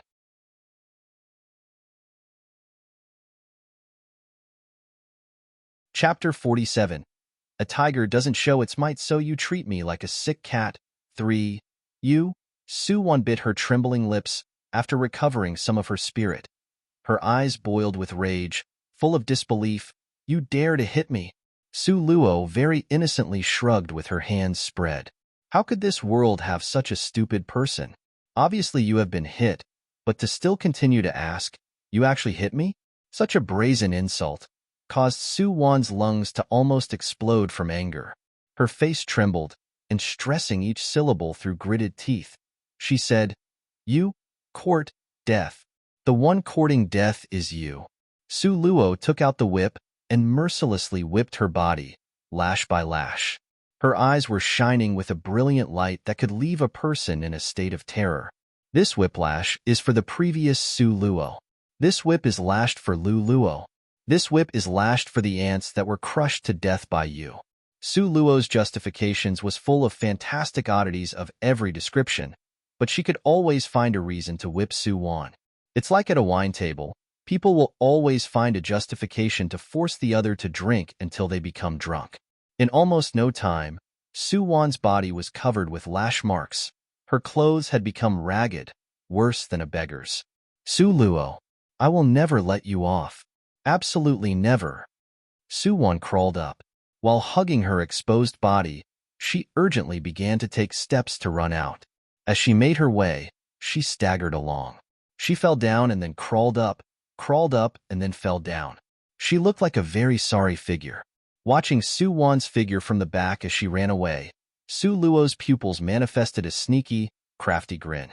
Miss, this is not good, right? Before, Su Luo would always act in the role of the bullied. Today, however, it's reversed, with her whipping another. Lu Luo was not used to this type of change, so it was also a little terrifying. What's so bad about it? Bullying others is always better than being bullied. Su Luo sat at the stone table set in the courtyard, and with a calm manner, unruffled in the midst of chaos, she poured herself a cup of tea. But this, Lu Luo stammered as she said, the third miss left to tattle to the master. What can we do?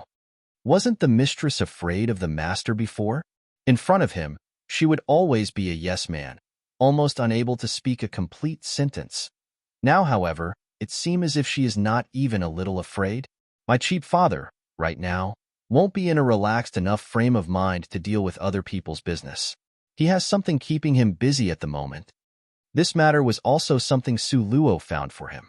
Besides, her father may be cheap and old, but he was also not stupid.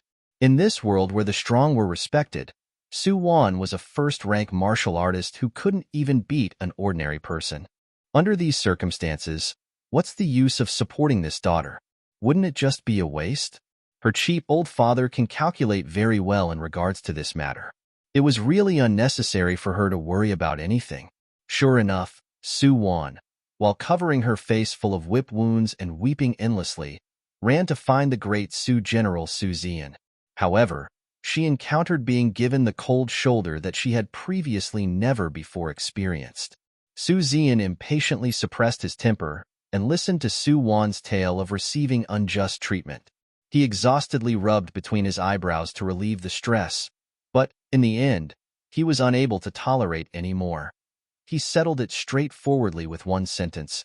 You are a first-rank martial artist and unable to defeat a good-for-nothing, yet you still have the face to come here to cry? Su Wan was suddenly startled. She raised her small, crying face like the rain-bearing pear blossoms. Face full of disbelief, she stuttered, Father, but this. She hit me. Su Zian was busy trying to catch the thief that stole the hidden treasure map. So how could he have the frame of mind to manage a struggle between daughters of the family? Okay, all right, Su Luo was really wrong in this matter, but you are wrong too. If there was no business, what were you doing in her courtyard? Ziwu. Su Zian, wearing a cold expression, thundered out a command. From outside of the door a guard came in. He was Su Zian's personal bodyguard. Su Zian's cold voice commanded, Go tell Su Luo that within the next 3 months, she will stay in her courtyard and not take a single step outside the door. If she takes one step outside of her courtyard, then just break her leg. Let her reflect carefully in her courtyard.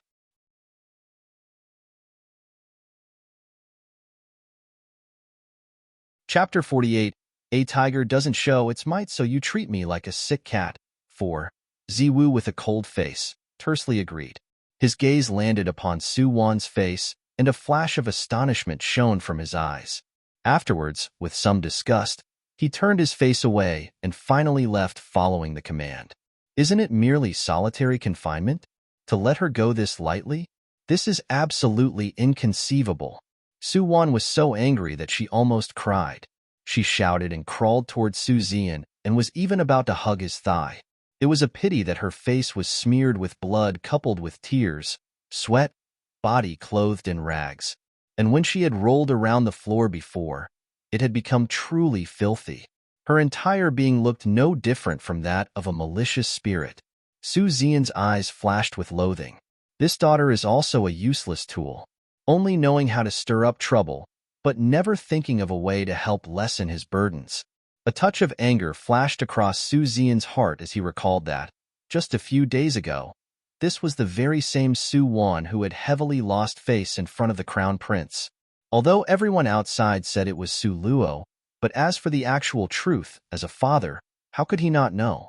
Su Zian turned his back on her by withdrawing his thigh and in a cold voice said, "You will also go back and stay in your yard for 3 months. Carefully reflect upon yourself. Study well from your 5th younger sister's example." Isn't this locking her in confinement? Su Wan's expression was full of unwillingness and discontent. And to also learn from Su Shi's example? In this Su manner, the most arrogant and willful person who still took rash actions, isn't it actually Su Shi? Su Wan was so despondent that she almost spit out blood. "Daddy." Su Wan still desired to beseech him while weeping, but Su Zian waved his hand. In a cold, furious voice, he said, "Zishi, drag the 3rd miss back to her courtyard and carefully watch her. Each and every one of them won't save me from worrying." Su Zian's fist heavily smashed towards the table made from pear tree wood. Immediately, the deep imprint of a fist appeared on the table. The veins on Su Zian's forehead were beating, like his heart was jumping around. Father is about to come out of closed-door practice, but the celestial spirit water has completely disappeared. And also that piece of hidden treasure map. Where exactly could it be? Jingyu, that stinking brat. He won't confess even facing death. And from his mouth Su Zian was unable to obtain any useful information. Su Zian was so vexed that his full head of black hair was almost all pulled out. A thief in the family is really hard to guard against. It was a pity that Su Zian did not know. This thief from the family was not Su Jingyu, but was in fact the one whom he firmly believed to be a good-for-nothing 4th daughter. Su Ziwu, with his cold, dark face, walked into the courtyard and passed on the Su general's commands. Su Luo sweetly and obediently demonstrated that she would properly stay in her courtyard to contemplate. Every day she would appear to properly think things over and learn from her 5th sister Su Shi. Su Ziwu slammed the door shut, then heavy locks were used to keep the door sealed. Afterwards, even delivering her meal would be done by passing it over the wall. Miss this? Isn't this punishment a little light? If it was the way it was in the past, the master would have definitely made people whip the mistress. I told you earlier, you don't need to worry, all right? Su Luo gave off an appearance of a prophet with supernatural accuracy. She comfortably lay down on the soft couch, eating dessert in one hand and flipping through the book of the history of the continent in the other hand. These days, Su Luo had flipped through all the books on the history of the continent. She also read some books about herbs. After all, in the future her cultivation would have to include apothecary skills. Moreover, she would soon enter Sunset Mountain Range. Based on the luck of her hands, she felt she would have extraordinary opportunities. Lu Luo, whose face was full of happiness, took care of Su Luo. "Miss, these next few days we need to properly stay in the courtyard, so do not stir up trouble, okay?" This time her father had given her a rather light punishment, though it was not known why. The next time, surely, it would not be so simple. Who knew that Su Luo would toss the book into Lu Luo's lap? With a gaze that was all smiles, she said to her, "This miss officially informs you, Lu Luo girl, these 3 months, you will have a good stay in this courtyard and reflect in place of your mistress. When this miss comes back, I will definitely bring you something good to eat." Miss Lu Luo's face was full of shock, however. Su Luo did not stop to clarify what she was going to do. and with a mysterious wave of her hand, she waved her away.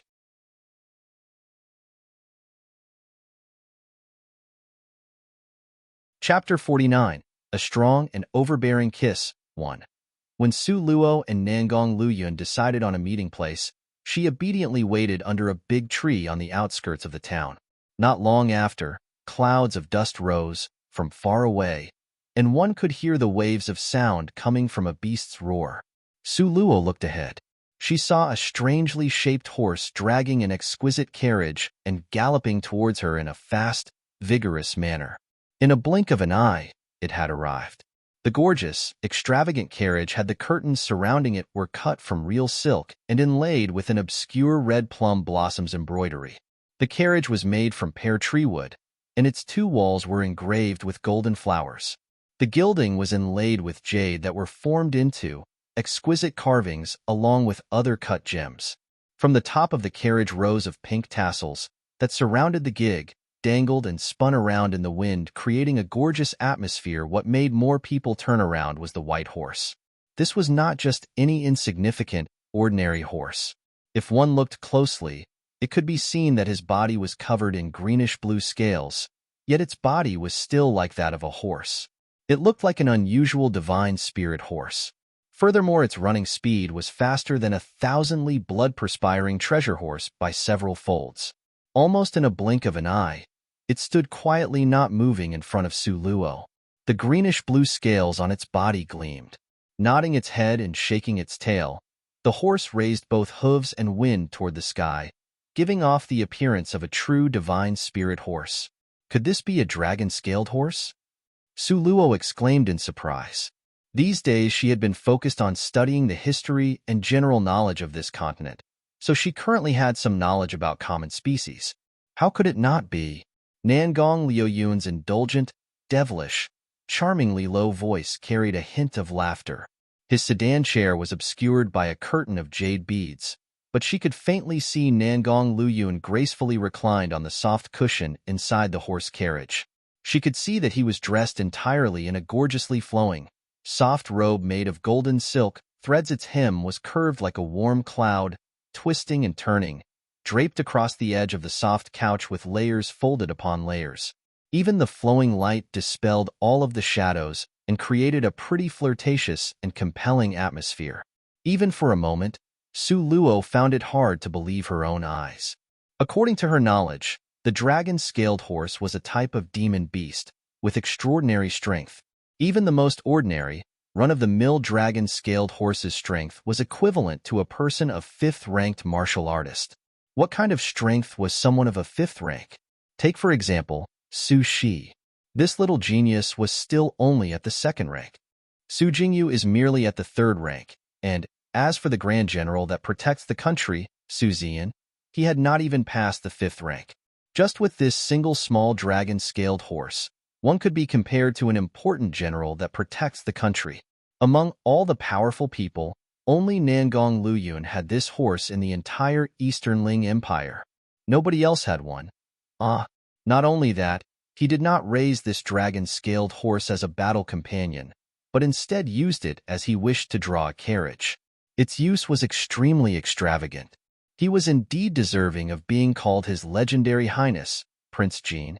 Come here. Nangong Luyun beckoned with his slender, pale white fingers from within the carriage. A hypnotic smile as intoxicating as blooming cherry blossoms in March appeared on his face.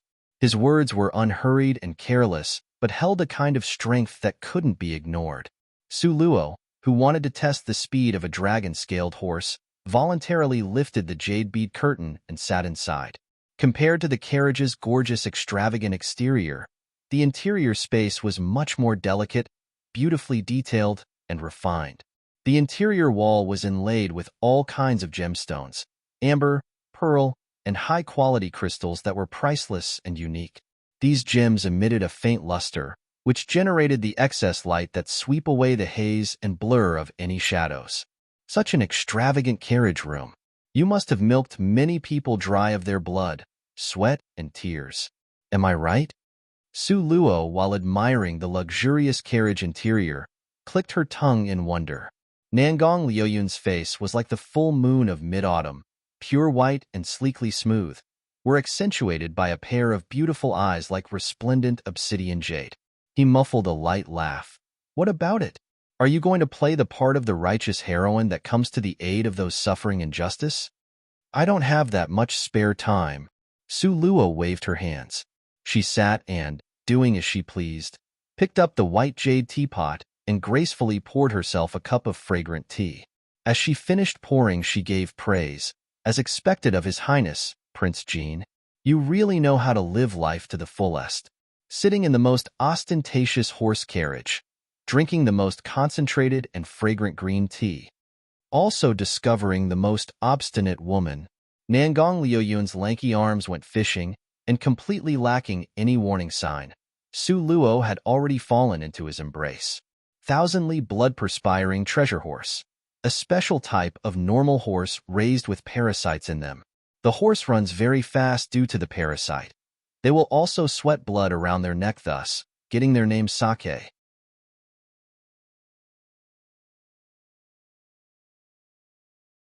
Chapter 50. A strong and overbearing kiss. 2. Nangong Luyun lowered his head. His handsome face, like white jade with exquisite luster, was slowly getting closer, centimeter by centimeter. He sensually puffed warm air near her sensitive earlobes. Nangong Luyun. Su Luo tried to push him away with one shove. But Nangong Liuyun's hands were strong and powerful.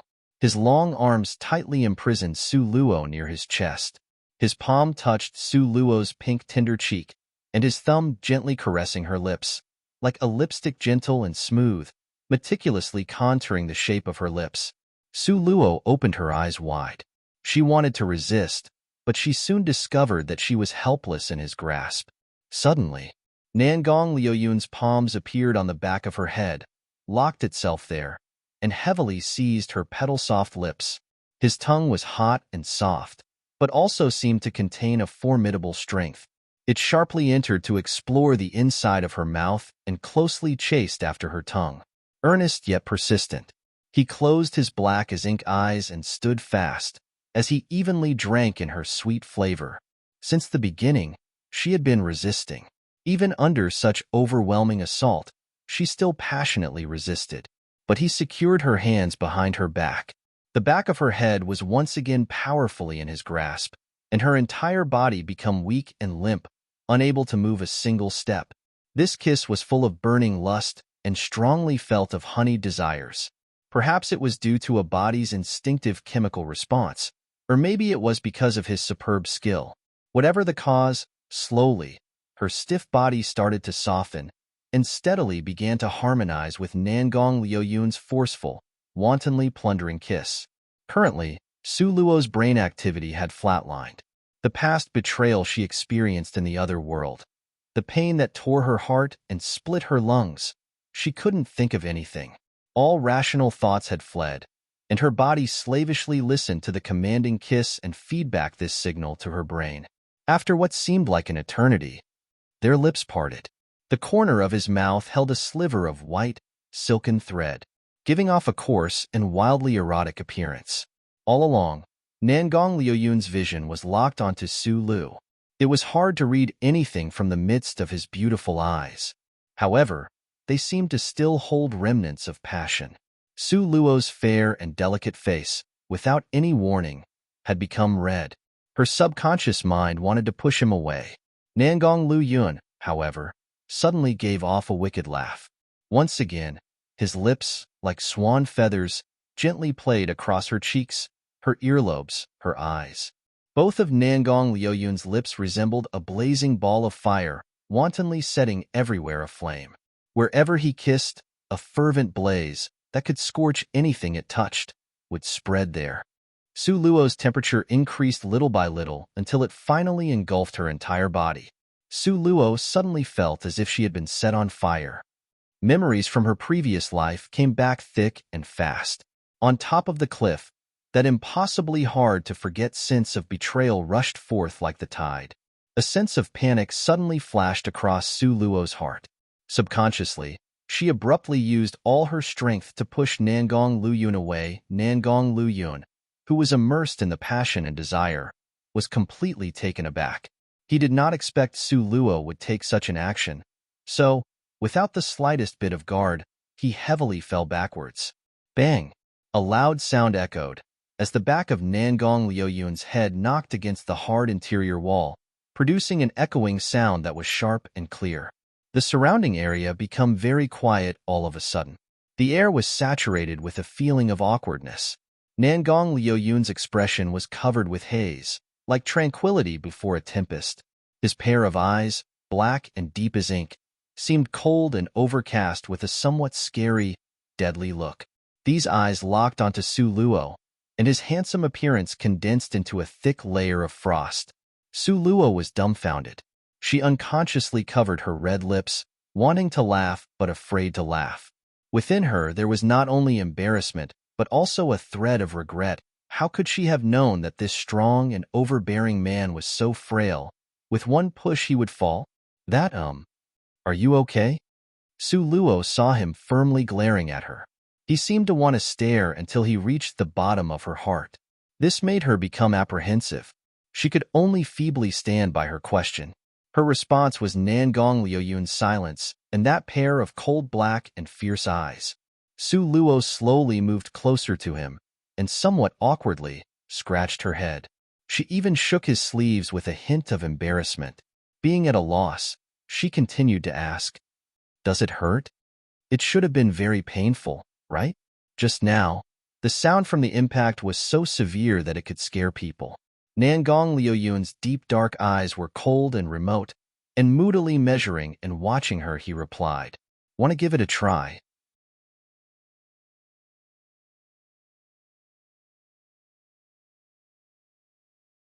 Chapter 51.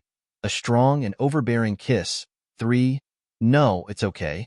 Su Luo saw, although his face was gloomy, the depths of his eyes held a childish feeling of being thwarted. She couldn't help but think it was ridiculous. She slid a few steps back to be far from where he Saturday. "Come here," said Nangong Liuyun with one hand supporting the back of his head. The other lush and jade-like hand beckoned towards Su Luo. But the gaze he fixed upon Su Luo was with his deep enchanting and boundless pupils.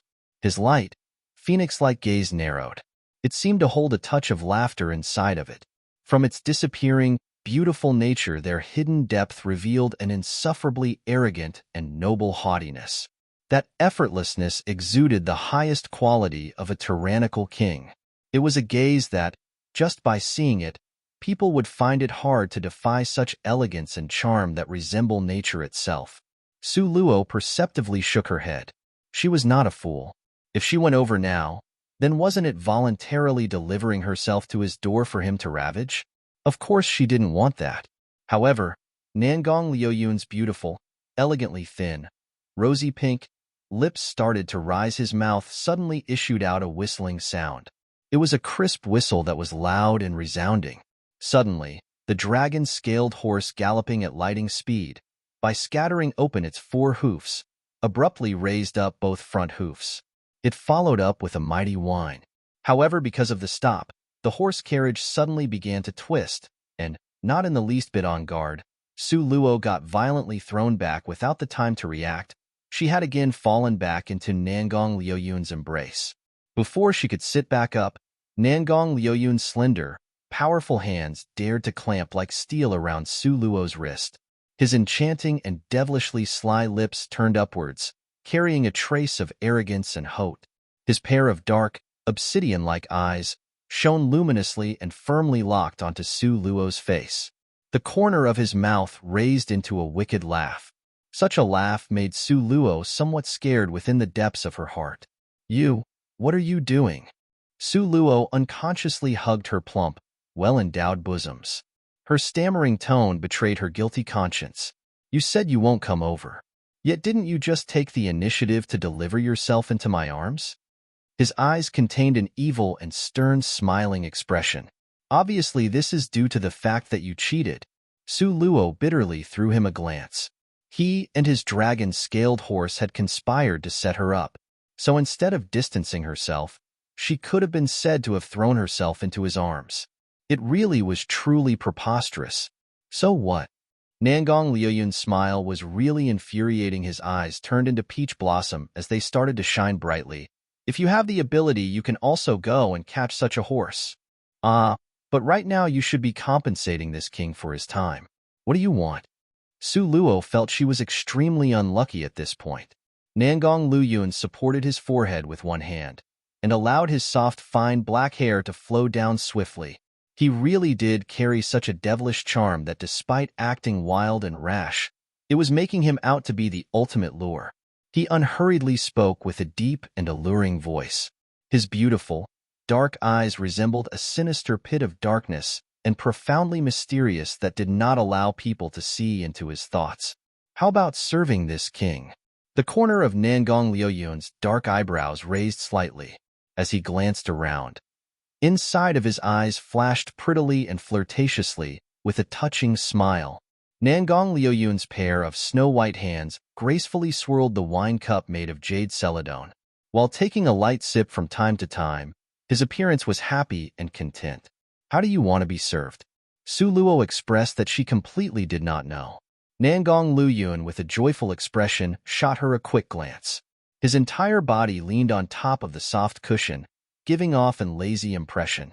From his long and narrow, elegant, almond-shaped eyes emerges a smiling expression. What do you think?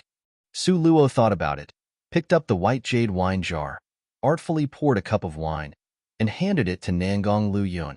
Once you drink this cup of wine, with one stroke we'll write off what happened in the past. Come, let's drink. Nangong Luyun, unable to take his eyes off Su Luo, used his beautiful eyes suspiciously to size her up. Suddenly, his mouth formed into an extremely charming, devilish smile, and using Su Luo's hands, his red lips inhaled the amber-colored grape wine in one mouthful. But his pair of gloomy, deep eyes were always burningly fixed on Su Luo.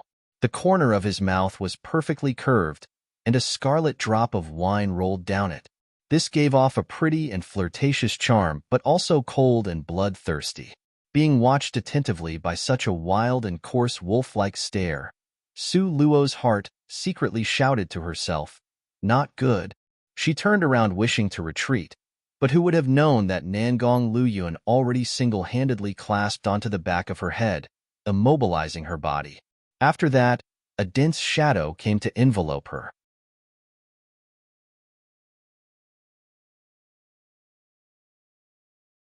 Chapter 52. A Strong and Overbearing Kiss. 4. His arms were stronger than a steel clamp.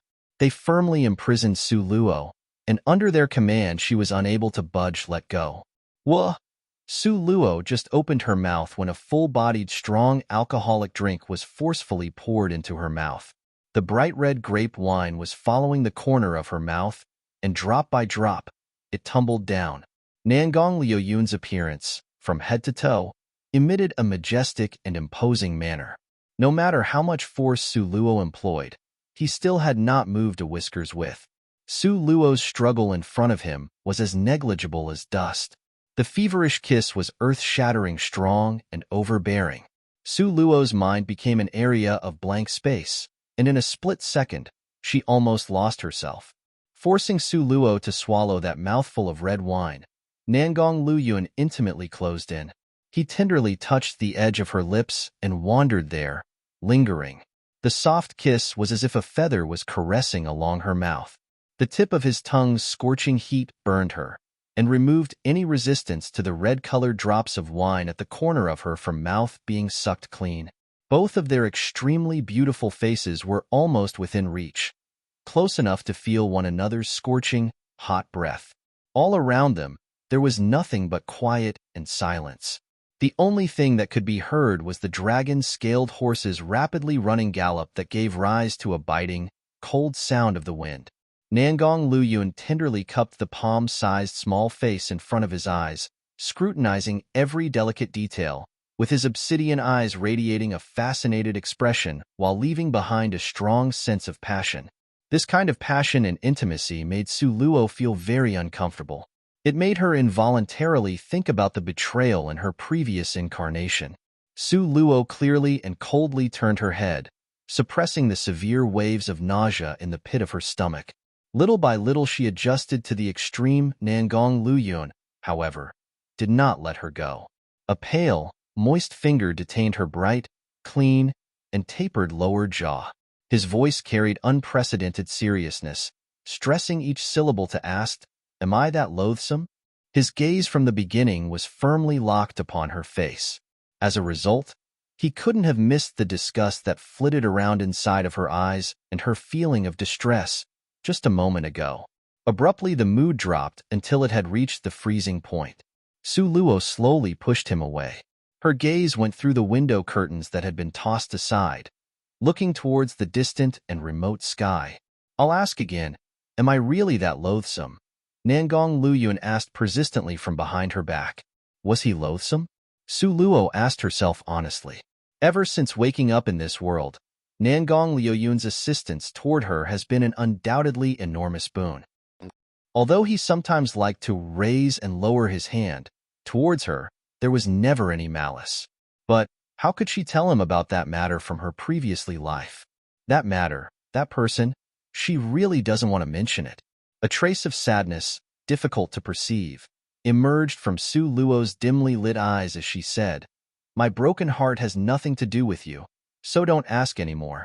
She did not expect that this sentence would act like a fuse, as all of a sudden, it had ignited Nangong Luyun's fury. He pulled Su Luo in one grasp, an action that was rude and unreasonable, seized her chin, and let her look at him face to face. He very fiercely interrogated, "If your broken heart had nothing to do with me, then who was it related to?" A moment ago, as the sadness that flight by her eyes, he seemed to understand but also not understand. But what he was confident of was that those words to Nangong Luyun definitely was not a good thing. Su Luo's certainty and air of arrogance was aroused. Her stare obstinately forged ahead. "Nangong Luyun, who are you to me? Isn't your control rather too wide?" Nangong Luyun smiled instead of being angry. A pair of beautiful, star-like eyes were cold as ice. As he resumed detaining her lower jaw, he stressed each syllable, making a vow. "You are this king's wife. This point will never change." Did I agree to this? Su Luo's thin eyebrows had been incited, and her eyes held a shallow, mocking smile. Su Luo's long hair fluttered in the wind.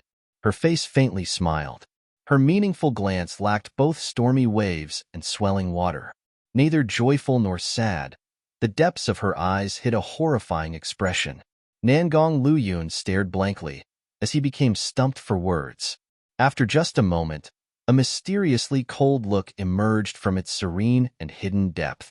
A resplendently light smile appeared from a pair of brilliant red fulsome lips, which emitted a gem-like luster. The corner of his mouth hooked up into devilish flattery. He emphatically and self-confidently said, "You, Su Luo, this lifetime must be mine, Nangong Luyun's wife."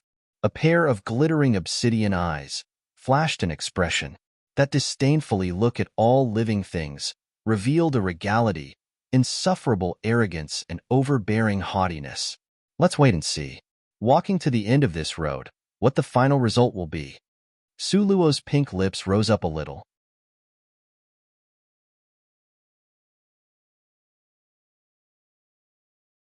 Chapter 53. To Save People from Calamity, 1.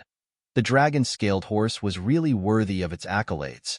The entire way it traveled at lightning speed, so what originally would have been a 10-day journey unexpectedly ended when they arrived within 2 days instead. The Sunset Mountain Range was the Eastern Ling Empire's largest forest containing magical beasts. It was located in the northwest part of Eastern Ling Empire and covered an area approximately as large as the size of a province.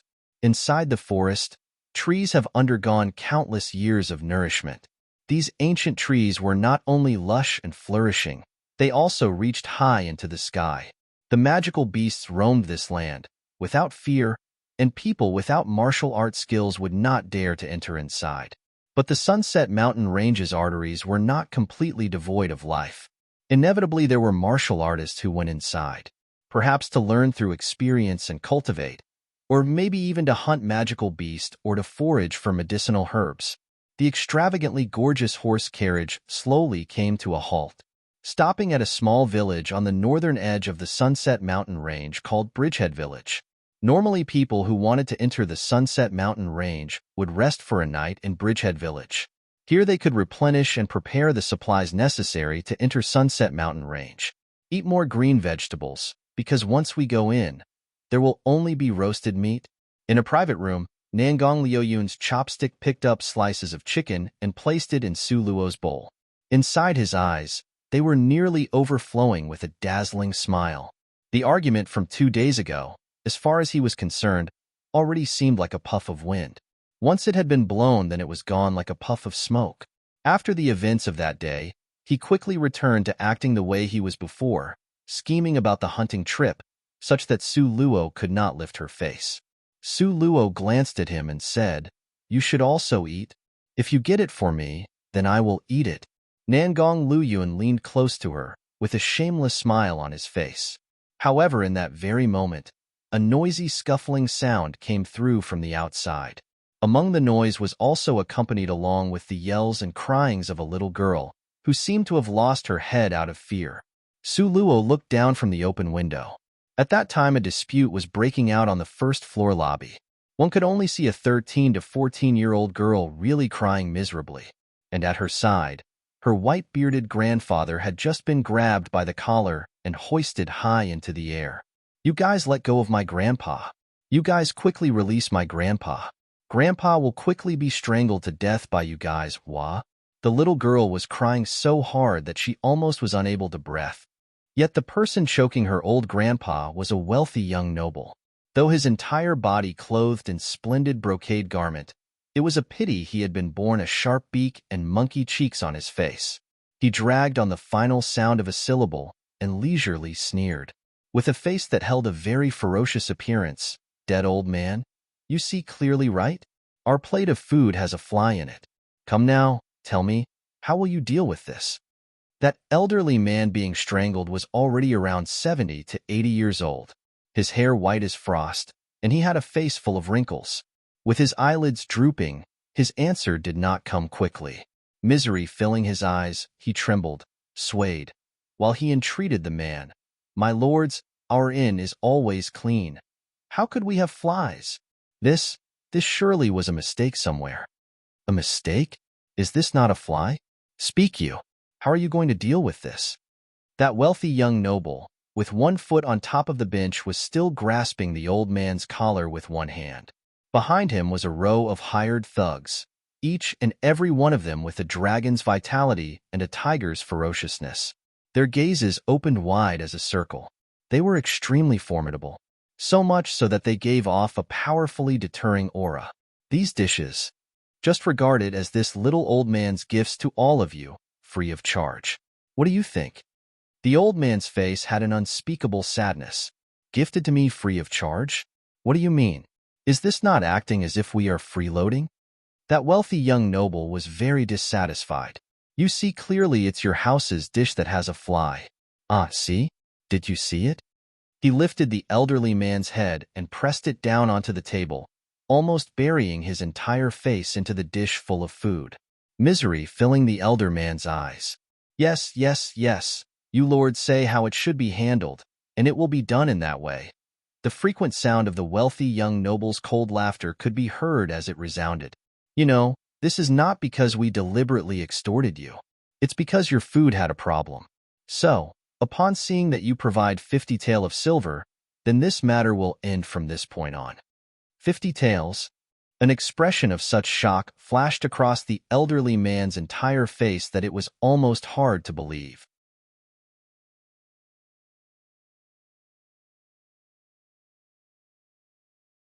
Chapter 54.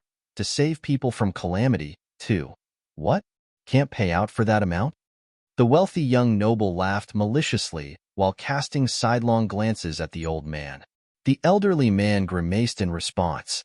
"Young Master Zhao, I beseech you, please be magnanimous, Even if you were to sell both grandparent and grandchild, I still wouldn't have 50 taels. Don't have it? Hey, hey." That young Master Zhao began to make a groping motion towards the girl's face. "This girl looks pretty good. White and tender soft. After growing up a little more, she will probably be an incredible beauty. Well, since this is the case, then just let this girl stand in for the 50 tail. Seeing that you are so poor, we'll just let it pass and take a little loss. Young Master Zhao was clearly taking convenient advantage of the situation, and yet, in speech, he still tried to flaunt how well-behaved he was. He nauseatingly emphasized his own charitable kindness. Su Luo's gaze became cold. Seeing the elderly man's expression and the surrounding people's reactions, this young Master Zhao must be the number one local tyrant. There must have been a frighteningly powerful man behind him. Su Luo's thin eyebrows wrinkled. However, she did not plan to take action and come to their aid at this time. At this moment, from the corner of the lobby, a loud shout suddenly rang out. The sound of a lovable voice seemed to arise throughout the floor. You guys are these shameless and disrespectful to the elderly. All you do is specialize in bullying and humiliating the small and weak, forcefully snatching women from ordinary families. You are all truly extremely vile. In the wake of the young master's exploits, the voice barley just dropped in like a splash of cold water. A slender silhouette stood up from its seat and came out. A young lady, in the prime of her youth, was holding the shaft of a flexible double-edged sword in her hand. The sword blade glittered like frost and snow, issuing cold, austere energy. This young lady was about 15 to 16 years old.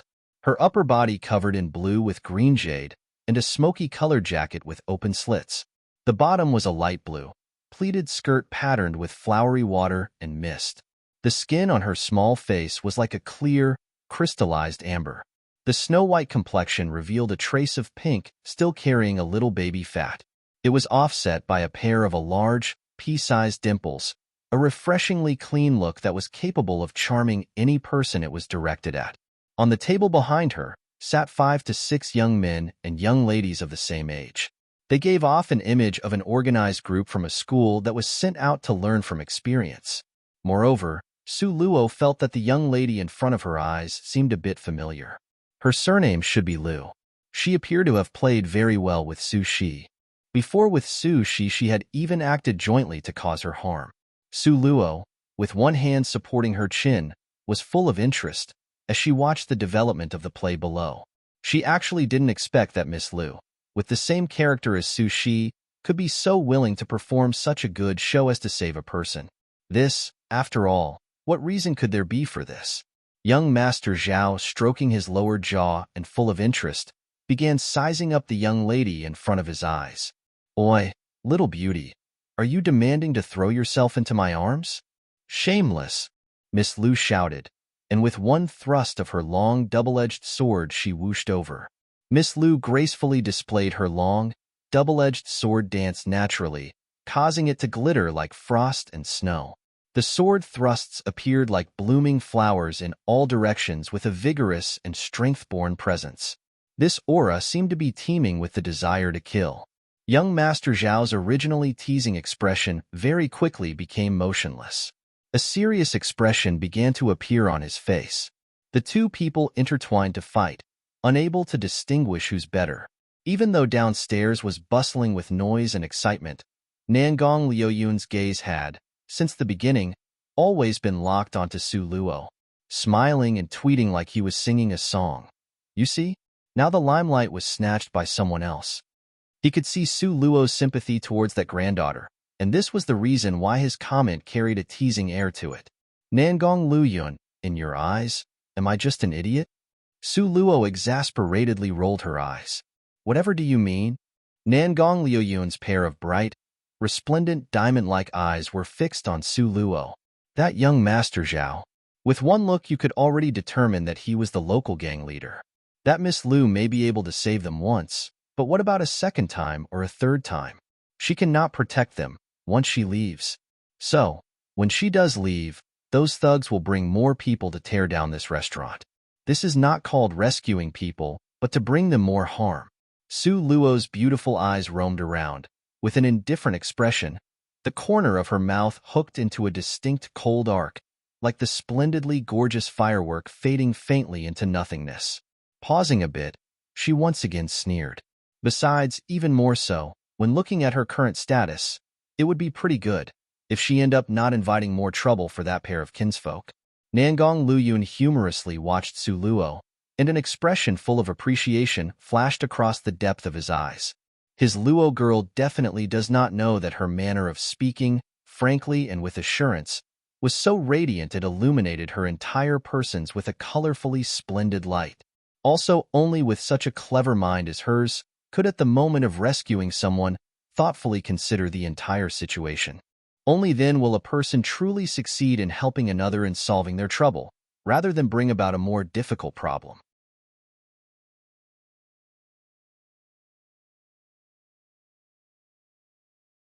Chapter 55. To Save People from Calamity, 3. While the conversation between the two was still in progress, below them, the situation had suddenly reversed because Miss Lu was beginning to see that her attacks had been going on for a long time without success, as well as the fact that young Master Zhao keep adding oil to her fire. Her fury reached a peak. Her other hand successfully completed the motion of drawing an arc in the air, and together a rain of arrows, hiding the sky and covering the earth, attacked toward the body of young Master Zhao. Quite clearly, this Miss Lu was not only a martial artist but also a water element mage. Due to the nature of the intense close-quarters combat, young Master Zhao still hadn't set up any defenses.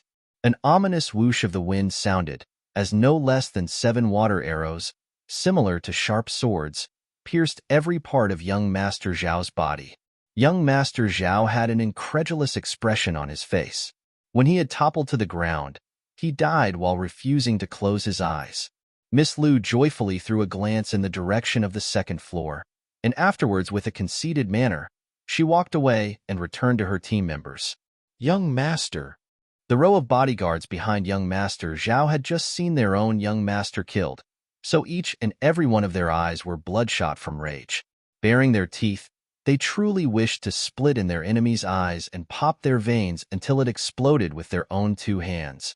All of them did not give any regards to their lives and threw themselves toward the young Miss Lu. Having pledged with their lives to eviscerate her with their machetes, they attacked with the hope of avenge their own young master. However, the schoolmates in Miss Lu's company were not vegetables. They were all brilliant students from the best Imperial Mage School. They could all hold the title of legendary geniuses. Consequently, a battle royal was about to unfold. The restaurant's owner was that pair of grandfather and grandchild. Their eyes were full of alarm mixed with despair when they saw young Master Zhao go down. At this time, the restaurant's door had already been closed by someone. When the patrons in the lobby saw the situation was going to run amok at any second, as fast as they could, each and every one of them run upstairs. They all gathered at the entrance of the staircase on the second floor.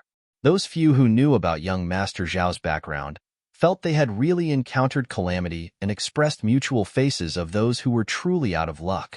But not everyone knew about young Master Zhao's background, so among them, one piped up and asked. A middle-aged fellow's face, who knew the truth about young Master Zhao, forced out a bitter laugh. Because of this situation, we can only be considered to have thoroughly encountered bad luck. You outsiders wouldn't know. Young Master Zhao was the local provincial governing official's son. His only son. We never thought he would die this way. A person interrupted saying, his merely a senior provincial official's son. What's so amazing about that? In Eastern Ling Empire, if all of the senior provincial officers were added together, one would find there were no fewer than 20 or 30 of them. The middle-aged fellow continued to laugh bitterly. This place is a small town on the edge of an artery of Sunset Mountain Range. Someone who is the senior provincial officer here, how could he be an ordinary useless official who would normally only be fit for gorging and boozing? This honorable senior provincial official's martial art ability is deep and unmeasurable. It's said that he is at least above the 5th step. 5th step. The bystanders immediately become mutes. 5th step. How many 5th step expert could be found in the entire Eastern Ling Empire? Even the great general that protects this country, the Su general, is only at the 5th step. AI, that young lady is also really. If you're going to save people, then just save them. Why did she also have to go and kill young Master Zhao? If this type of scum in the community is not to be killed, could it be that you wanted to leave him alive to continue to endanger other fellow villagers? then you could have still killed him in secret. Right now, the old uncle and his granddaughter is implicated in this debacle, and Zhao official also likes to cover up for his son. This begs the questions of how those two kinsfolk could live day to day in the future. Is this really saving them or harming them? That's exactly it. That young lady looks so beautiful and smart. How could she act so impulsively? She and her companions, however, are better off. When the time comes, they can slip away and leave the town. But then again, what can those two kinsfolk live on? However, at this time, the two kinsfolk that everyone was talking about were crying on each other's shoulders, with faces full of suffering and despair. Su Luo's eyes were pure ice, faintly breathed out a sigh. Me and my big crow's beak. All that I said has hit the mark. Nangong Luyun rubbed her head, a pair of deep, beautiful eyes lazily watching the people below fighting as if their lives depends on it. Turned back his line of sight and narrowing his light phoenix eyes, a satisfied smiling expression began to creep over his entire face. My Luo girl is always so smart. Now, how's it going to be dealt with? He died while refusing to close his eyes, figuratively saying he died with grievances.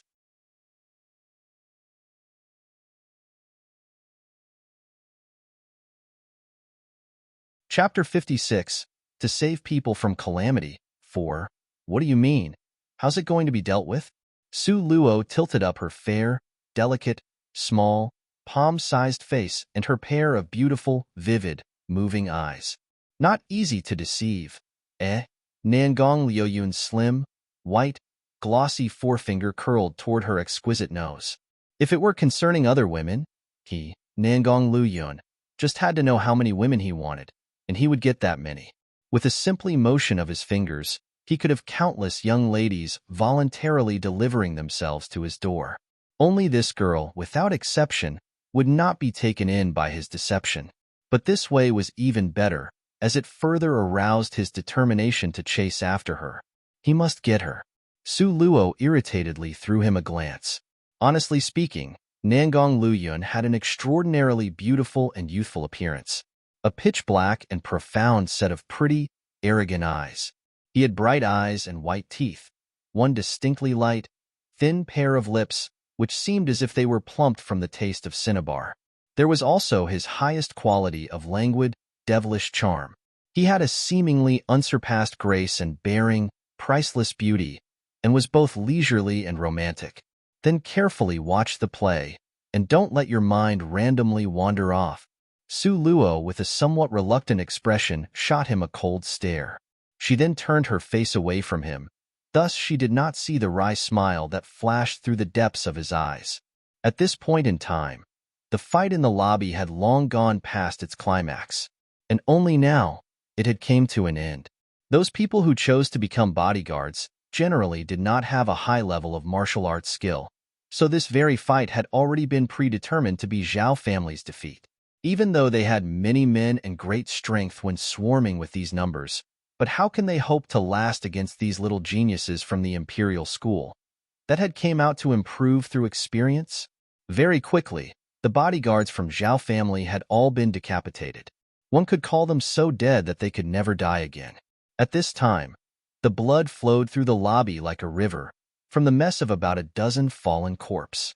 The tragic sight was simply a spectacle too horrible to endure. Miss Lu ran over, pulled up the pair of kinsfolk that were crying so hard that they could no longer stand on their own. Wearing an excited expression, she said, "Rest assured, in the future nobody will dare to bully you guys. Quickly, stop kneeling and stand up. Get up." Miss Lu on one side believed she had conferred her kindness to these people, and on the other side, her meaningful gaze had not forgotten to aim itself towards the second floor where Su Luo was. Her expression was noticed by Su Luo right away, but Su Luo did not say anything. She only used the corner of her eyes to glance at Nangong Luyun. Looks like it's another disaster that will come out because of this evildoer Nangong Luyun. It went without saying, sometimes the accuracy of a woman's intuition was really scary. Miss Lu saw the two kinsfolk from before, blankly kneeling in the original place with a numb expression. She can't help stomping her foot. I told you not to keep kneeling. Rooting out the strong to give people peace is the duty of us martial artists. You guys don't have to be so grateful towards me. Pa Su Luo could not hold back any longer, as she had almost spitting out a mouthful of water.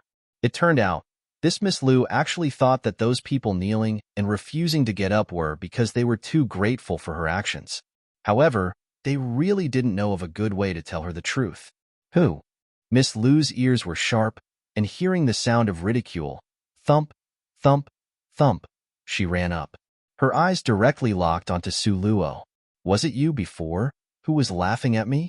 However, by the time she saw Su Luo's face, her eyes opened really wide, as if extremely shocked. You are. Miss Lu simply could not believe it. Do I know you? Su Luo innocently blinked her eyes. Her clear and attractively beautiful eyes seemed to show traces of being perplexed.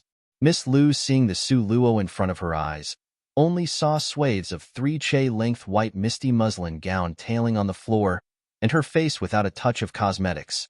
Frankly, even by adding cosmetics, one would still be unable to cover up her absolutely stunning complexion, which was like an otherworldly fairy floating on top of the earth. No, not possible. This person was definitely not Su Shi's good-for-nothing fourth elder sister. It must be a person that resembles her. Besides, just based off on that idiot Su Luo, how could she have the qualifications to sit by the side of His Highness Prince Jean? That's right. In fact, when Miss Lu saw the dragon-scaled horse outside the doorway, she already recognized His Highness Prince Jean, who was perfect beyond compare. It was actually the case that in order to give His Highness Prince Jean an ideal impression, she had quite uncharacteristically acted to help that pair of kinsfolk. She believed that this kindness from her will definitely grow into a favorable impression in His Highness Prince Jin's heart. Afterwards, she would have pretended as if she accidentally encountered His Highness Prince Jean. She believes she can only rely on this method to get close to the male god of her heart. Also, as a result, when Su Luo let out a derisive laugh, she was able to seize the opportunity, directly dashing to arrive on the second floor.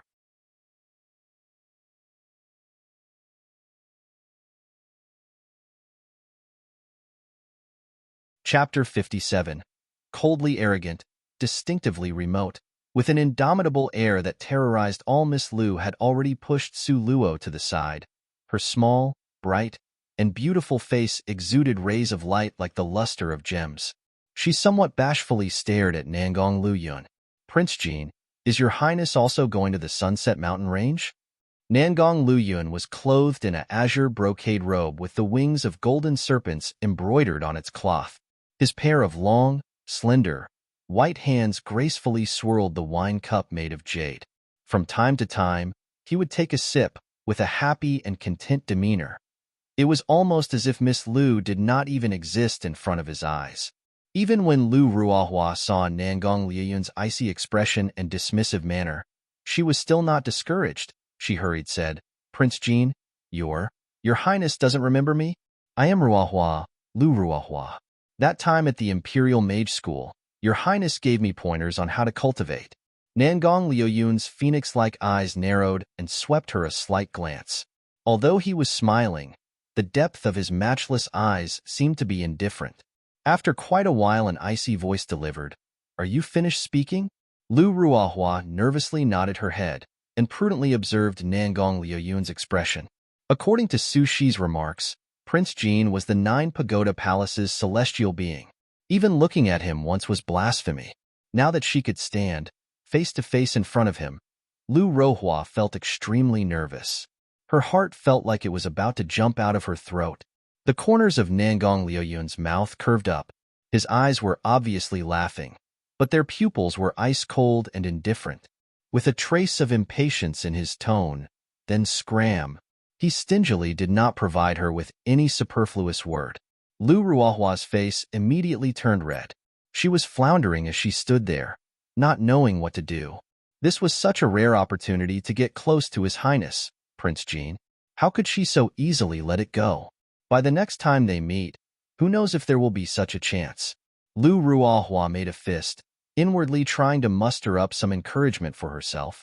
Her stiff face squeezed out a glittering, bright, and beautiful smile. Prince Jean, is your highness also planning on going to Sunset Mountain Range? My team is also heading there. so perhaps it would be better if we go together. Nangong Liuyun's slender white, jade-like fingers idly fiddled around with his ruby thumb ring. Having heard what was said, his eyes lifted slightly, throwing a dismissive glance her way. This glance, coldly arrogant and distinctively remote, yet also with an indomitable air that terrorized all before him. Like a sharp sword's murderous aura, strong enough to make people tremble with fear. That glance made Lu Rua's eager heart shrink and clog to the point where it felt as if a huge boulder was blocking its flow. Unfinished words were swallowed back through her throat and into her stomach. She did not dare to even speak half a phrase more. Her ashen-white face could only feel the cold sweat flowing down, drop by drop. Nangong Luyun returned his gaze back to watching Su Luo. The smiling expression from the depths of his eyes was dazzling and alluring. His pale hand, smooth as jade, picked up a chopstick full of green vegetables and placed them into Su Luo's bowl, with a smile that was eagerly attentive and fawning. How could you attend to the play on such an empty stomach? Now, be obedient and eat another stalk of vegetable. Su Luo really wanted to roll her eyes. Thinking, she really wanted to ask, "Dear beloved Prince Jean, were your Royal Highness trying to draw more enmity towards me? Did you not see, just across from me, the veins on that young lady's pair of hands rose up, itching to strangle me?" But Su Luo, deserving to be called Su Luo, under Lu Ruahua's dagger-shaped eyes filled with jealousy. She very calmly and collectedly picked up that stalk of vegetable, unhurriedly nibbling on it, as if it was the most delicious delicacies in the world. When Nangong Luyun saw that she did not refuse, his face was happy like a blooming flower. Once again, he personally held a bowl while ladling the wild king mushroom soup into the bowl, with an integrating and saccharine smile. "Come, you should also drink this soup. It's tasty and nourishing, and it's not bad." Opposite of them, like a lonely pestle-shaped bundle of woodpile, Lu Ruahua was so stunned that she almost fell to the floor. She simply could not believe it. She even wanted to rub her eyes to clearly see this perfect example of male god smiling with such a silly expression in front of her eyes. Is this guy really the rumored callous prince of legend? He who dealt fatal blows to others and possessed some advanced stage of misophobia? Can this really be His Highness, Prince Jean? There must be some kind of mistake somewhere.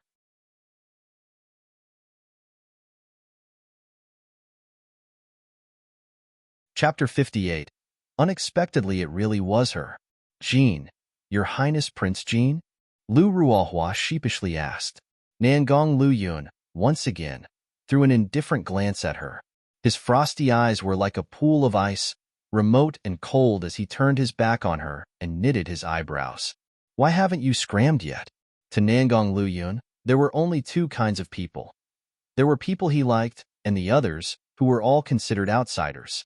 If you were able to be incorporated by him into his universe, he would absolutely shield you and be partial without any need for justification.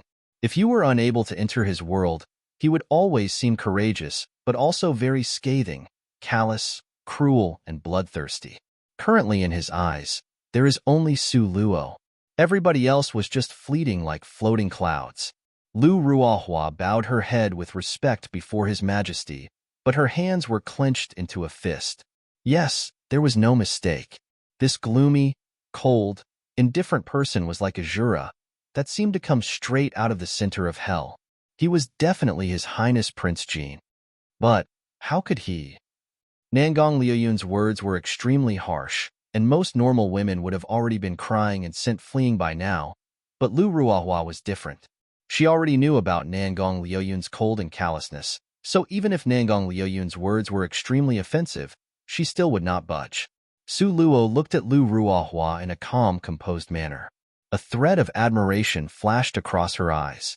She never thought that a person's face could be so thick-skinned.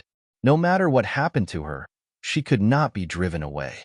At the same time, she was also a little curious. To what degree of outstanding had Nangong Luyun reached in order to make this young lady so persistent? "Are you full yet?" Nangong Liuyun's voice sounded similar to nature, like the babbling of running water that warms the heart. "Not yet." In fact, Su Luo could not eat anymore. But in order to watch this spectacular show, She pretended that she still wasn't full yet. How could Nangong Luyuan not know what she was thinking about? His distinctly jointed slim hand stroked toward her nose like fine jade. He gave a spoiled and indulgent smile. If you can't eat more, then don't force yourself. If you want to watch the play, then this king will order them to perform it for you to watch. No need. Su Luo gave a simple refusal. With one shove, she pushed Nangong Luyun away from being so close to her. Lu Ruohua was dazzled by his smile. She could never have imagined that the ice-cold, cruel highness Prince Jean could laugh. Nor could she believe that his laugh would be so tender-hearted that there would even be a hint of fawning feeling. But that damn woman dared to reject him. She had even pushed his royal highness away. Oh heavens! At $Carator, was she really this ignorant, or had this world just gone mad? To think there would exist a woman who would want to push his royal highness, Prince Jean, away? Was she retarded? At this moment, Lu Ruohua was about to collapse from jealousy. Her eyes earlier were pure and bright, but now it was glowing red from jealousy and laced with a bloodthirsty killing intent. She murderously glared at Su Luo, whom she wished she could hack into itty-bitty pieces. Su Luo hardly took it lying down and welcomed her murderous stare. Her mouth hooked into a distinctly cold arc, like indescribably brilliant fireworks that faded into misty nothingness. Su Luo's eyebrows declined slightly, cynically staring back at Lu Ruohua as if to taunt her. Lu Ruohua, aren't you very capable? Didn't you rely on the fact that you are this country's prime minister's daughter, and together with Su Shi, treat the past Su Luo as a dog? What about now? You must be very jealous, right? Going mad, huh? Really want to kill someone, eh? Lu Ruohua bit her lower lip, stressing each syllable. She asked furiously, "Who are you?" Su Luo shrugged. Like Nangong Luyun, she aired an identical attitude of disregard. Lu Ruohua rushed forwards. She grabbed Su Luo's hands and looked at her wrist. Suddenly her eyes widened. With cruel and cold eyes like the edge of a blade, gritting her teeth, said, "You are Su Luo. You cannot deny it. The knife wounds on your wrist were ones I caused."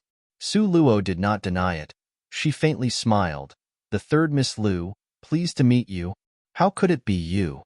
Lu Ruohua would never have thought that filthy harlot, who looked like Su Luo, would actually be Su Luo. Recalling earlier how His Highness, Prince Jean, was eagerly attentive while trying to curry her favor, this made Lu Ruohua almost crumble on the spot.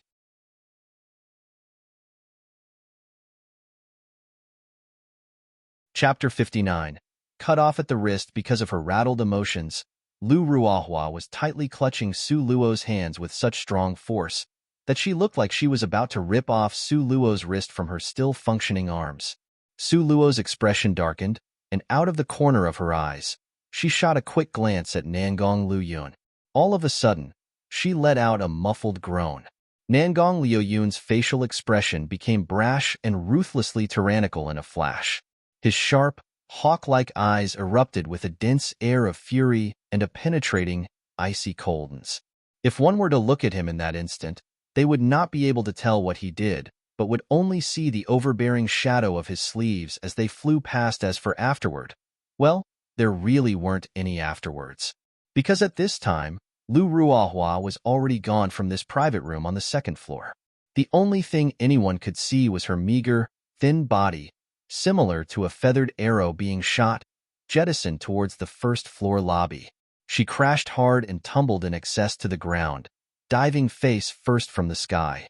All four of her limbs were tangled together, as she almost passed out from the pain. It was not known if Nangong Luyun intentionally did it, but when each and every one of Lu Ruohua's school companions attempted to perform a mid-air interception, with both of their hands extended, not a single one of them was able to catch her. Moreover, at the time that Lu Ruohua was hurled down, she, by chance, landed on top of young Master Zhao's corpse. She opened her eyes and met eye to eye with young Master Zhao's wide, open eyes that were full of grievance and a sinisterly twisted expression. "Age." Lu Ruohua was so frightened that she shrieked. Her entire person jumped up, forgetting about her foot, which was engulfed in fresh blood, delayed her from being freed from its viscous and stickiness. So it came to pass that the sole of the unfortunate Lu Ruahua's foot kept on slipping. Once again, having awful luck, she fell to the ground. At the time she was falling down, a long double-edged sword just happened to be standing there, at her side. Presently, her whole body, face, and hair were covered entirely with blood, filthy, and with a putrid odor that made people very unwilling to be near her. Ruohua, are you okay? Are you hurt? 3 to 4 young men immediately rushed forth and surrounded Lu Ruohua in a group, like the stars that cup themselves around the moon. Each and every one of them was nervously twitchy. My hand hurt so much. Lu Ruohua was in so much pain that her face blanched pure white, as she was almost about to pass out. Heavens, the hand. When Lu Ruohua's good friend, Li Wan, saw her hand, both of his own hands covered his mouth and nose. His eyes were completely filled with shock. Currently, Lu Ruohua's right hand was severed off at the base of the wrist, and fresh blood continuously gushed out of the wound. It was extremely frightening to look at. Su Luo's beautiful eyes were serene and deep. A trace of bemusement flashed across her pupils. With a smile that was not quite a smile, she glanced at Nangong Luyun. Oh, how terribly cruel, neatly severed at the wrist. This way, isn't it too extreme for not having any tender, protective feelings for the fairer sex? Despite her comments, Nangong Liuyun's sophisticated scheme were much deeper than he let on. When he had thrown Lu Ruohua down from the second floor, without exception, all of the subsequent reactions were within his calculations, including when she had sprung up from being frightened, fell, and had her own right wrist fail toward the cold double-edged sword. Every single step was all superlatively accurate, and it was practically calculated without a flaw. This kind of Nangong Luyun was, no doubt, supremely terrifying. To choose him as an enemy was the most stupid decision one could make. A secret trace of concern flashed from the bottom of Su Luo's heart. If he sincerely must have her, then how should she deal with it? Simple, kind-hearted, good girls should not take joy in other people's misfortune. Nangong Liuyun's fine white fingers gently stroked her right wrist. A trace of pity flashed through his eyes, and his devilishly charming voice sounded downcast. Does it still hurt? His deep eyes were only fixed upon her. The depths of his pupils were like an untouched spring pool on top of a snowy mountain, lustrous and translucent, permeating with a desire towards her that was almost too hard to bear. Su Luo was afraid to look into the deeper meaning in his eyes, and very quickly turned her face away while faintly saying, "It has already stopped hurting." She wanted to draw back her hand, but Nangong Luyun, in one grasp, had already restrained it. Taking her fair as jade hands and tightly clasping them between the large, warm middle of his own thick and broad palm, slowly and gently he caressed them as if touching a matchless treasure. The hollow between his palms felt deep and profound, giving Su Luo a sense of security that she had never experienced before. Everything around them seemed to be very quiet. So quiet that it was as if they were the only two people in the whole world. However, at that very moment, the door to their private room was kicked open. You're tuning in to the Romance Rendezvous YouTube channel. We're so grateful for your support, and don't forget to subscribe to join us on this incredible journey through captivating stories.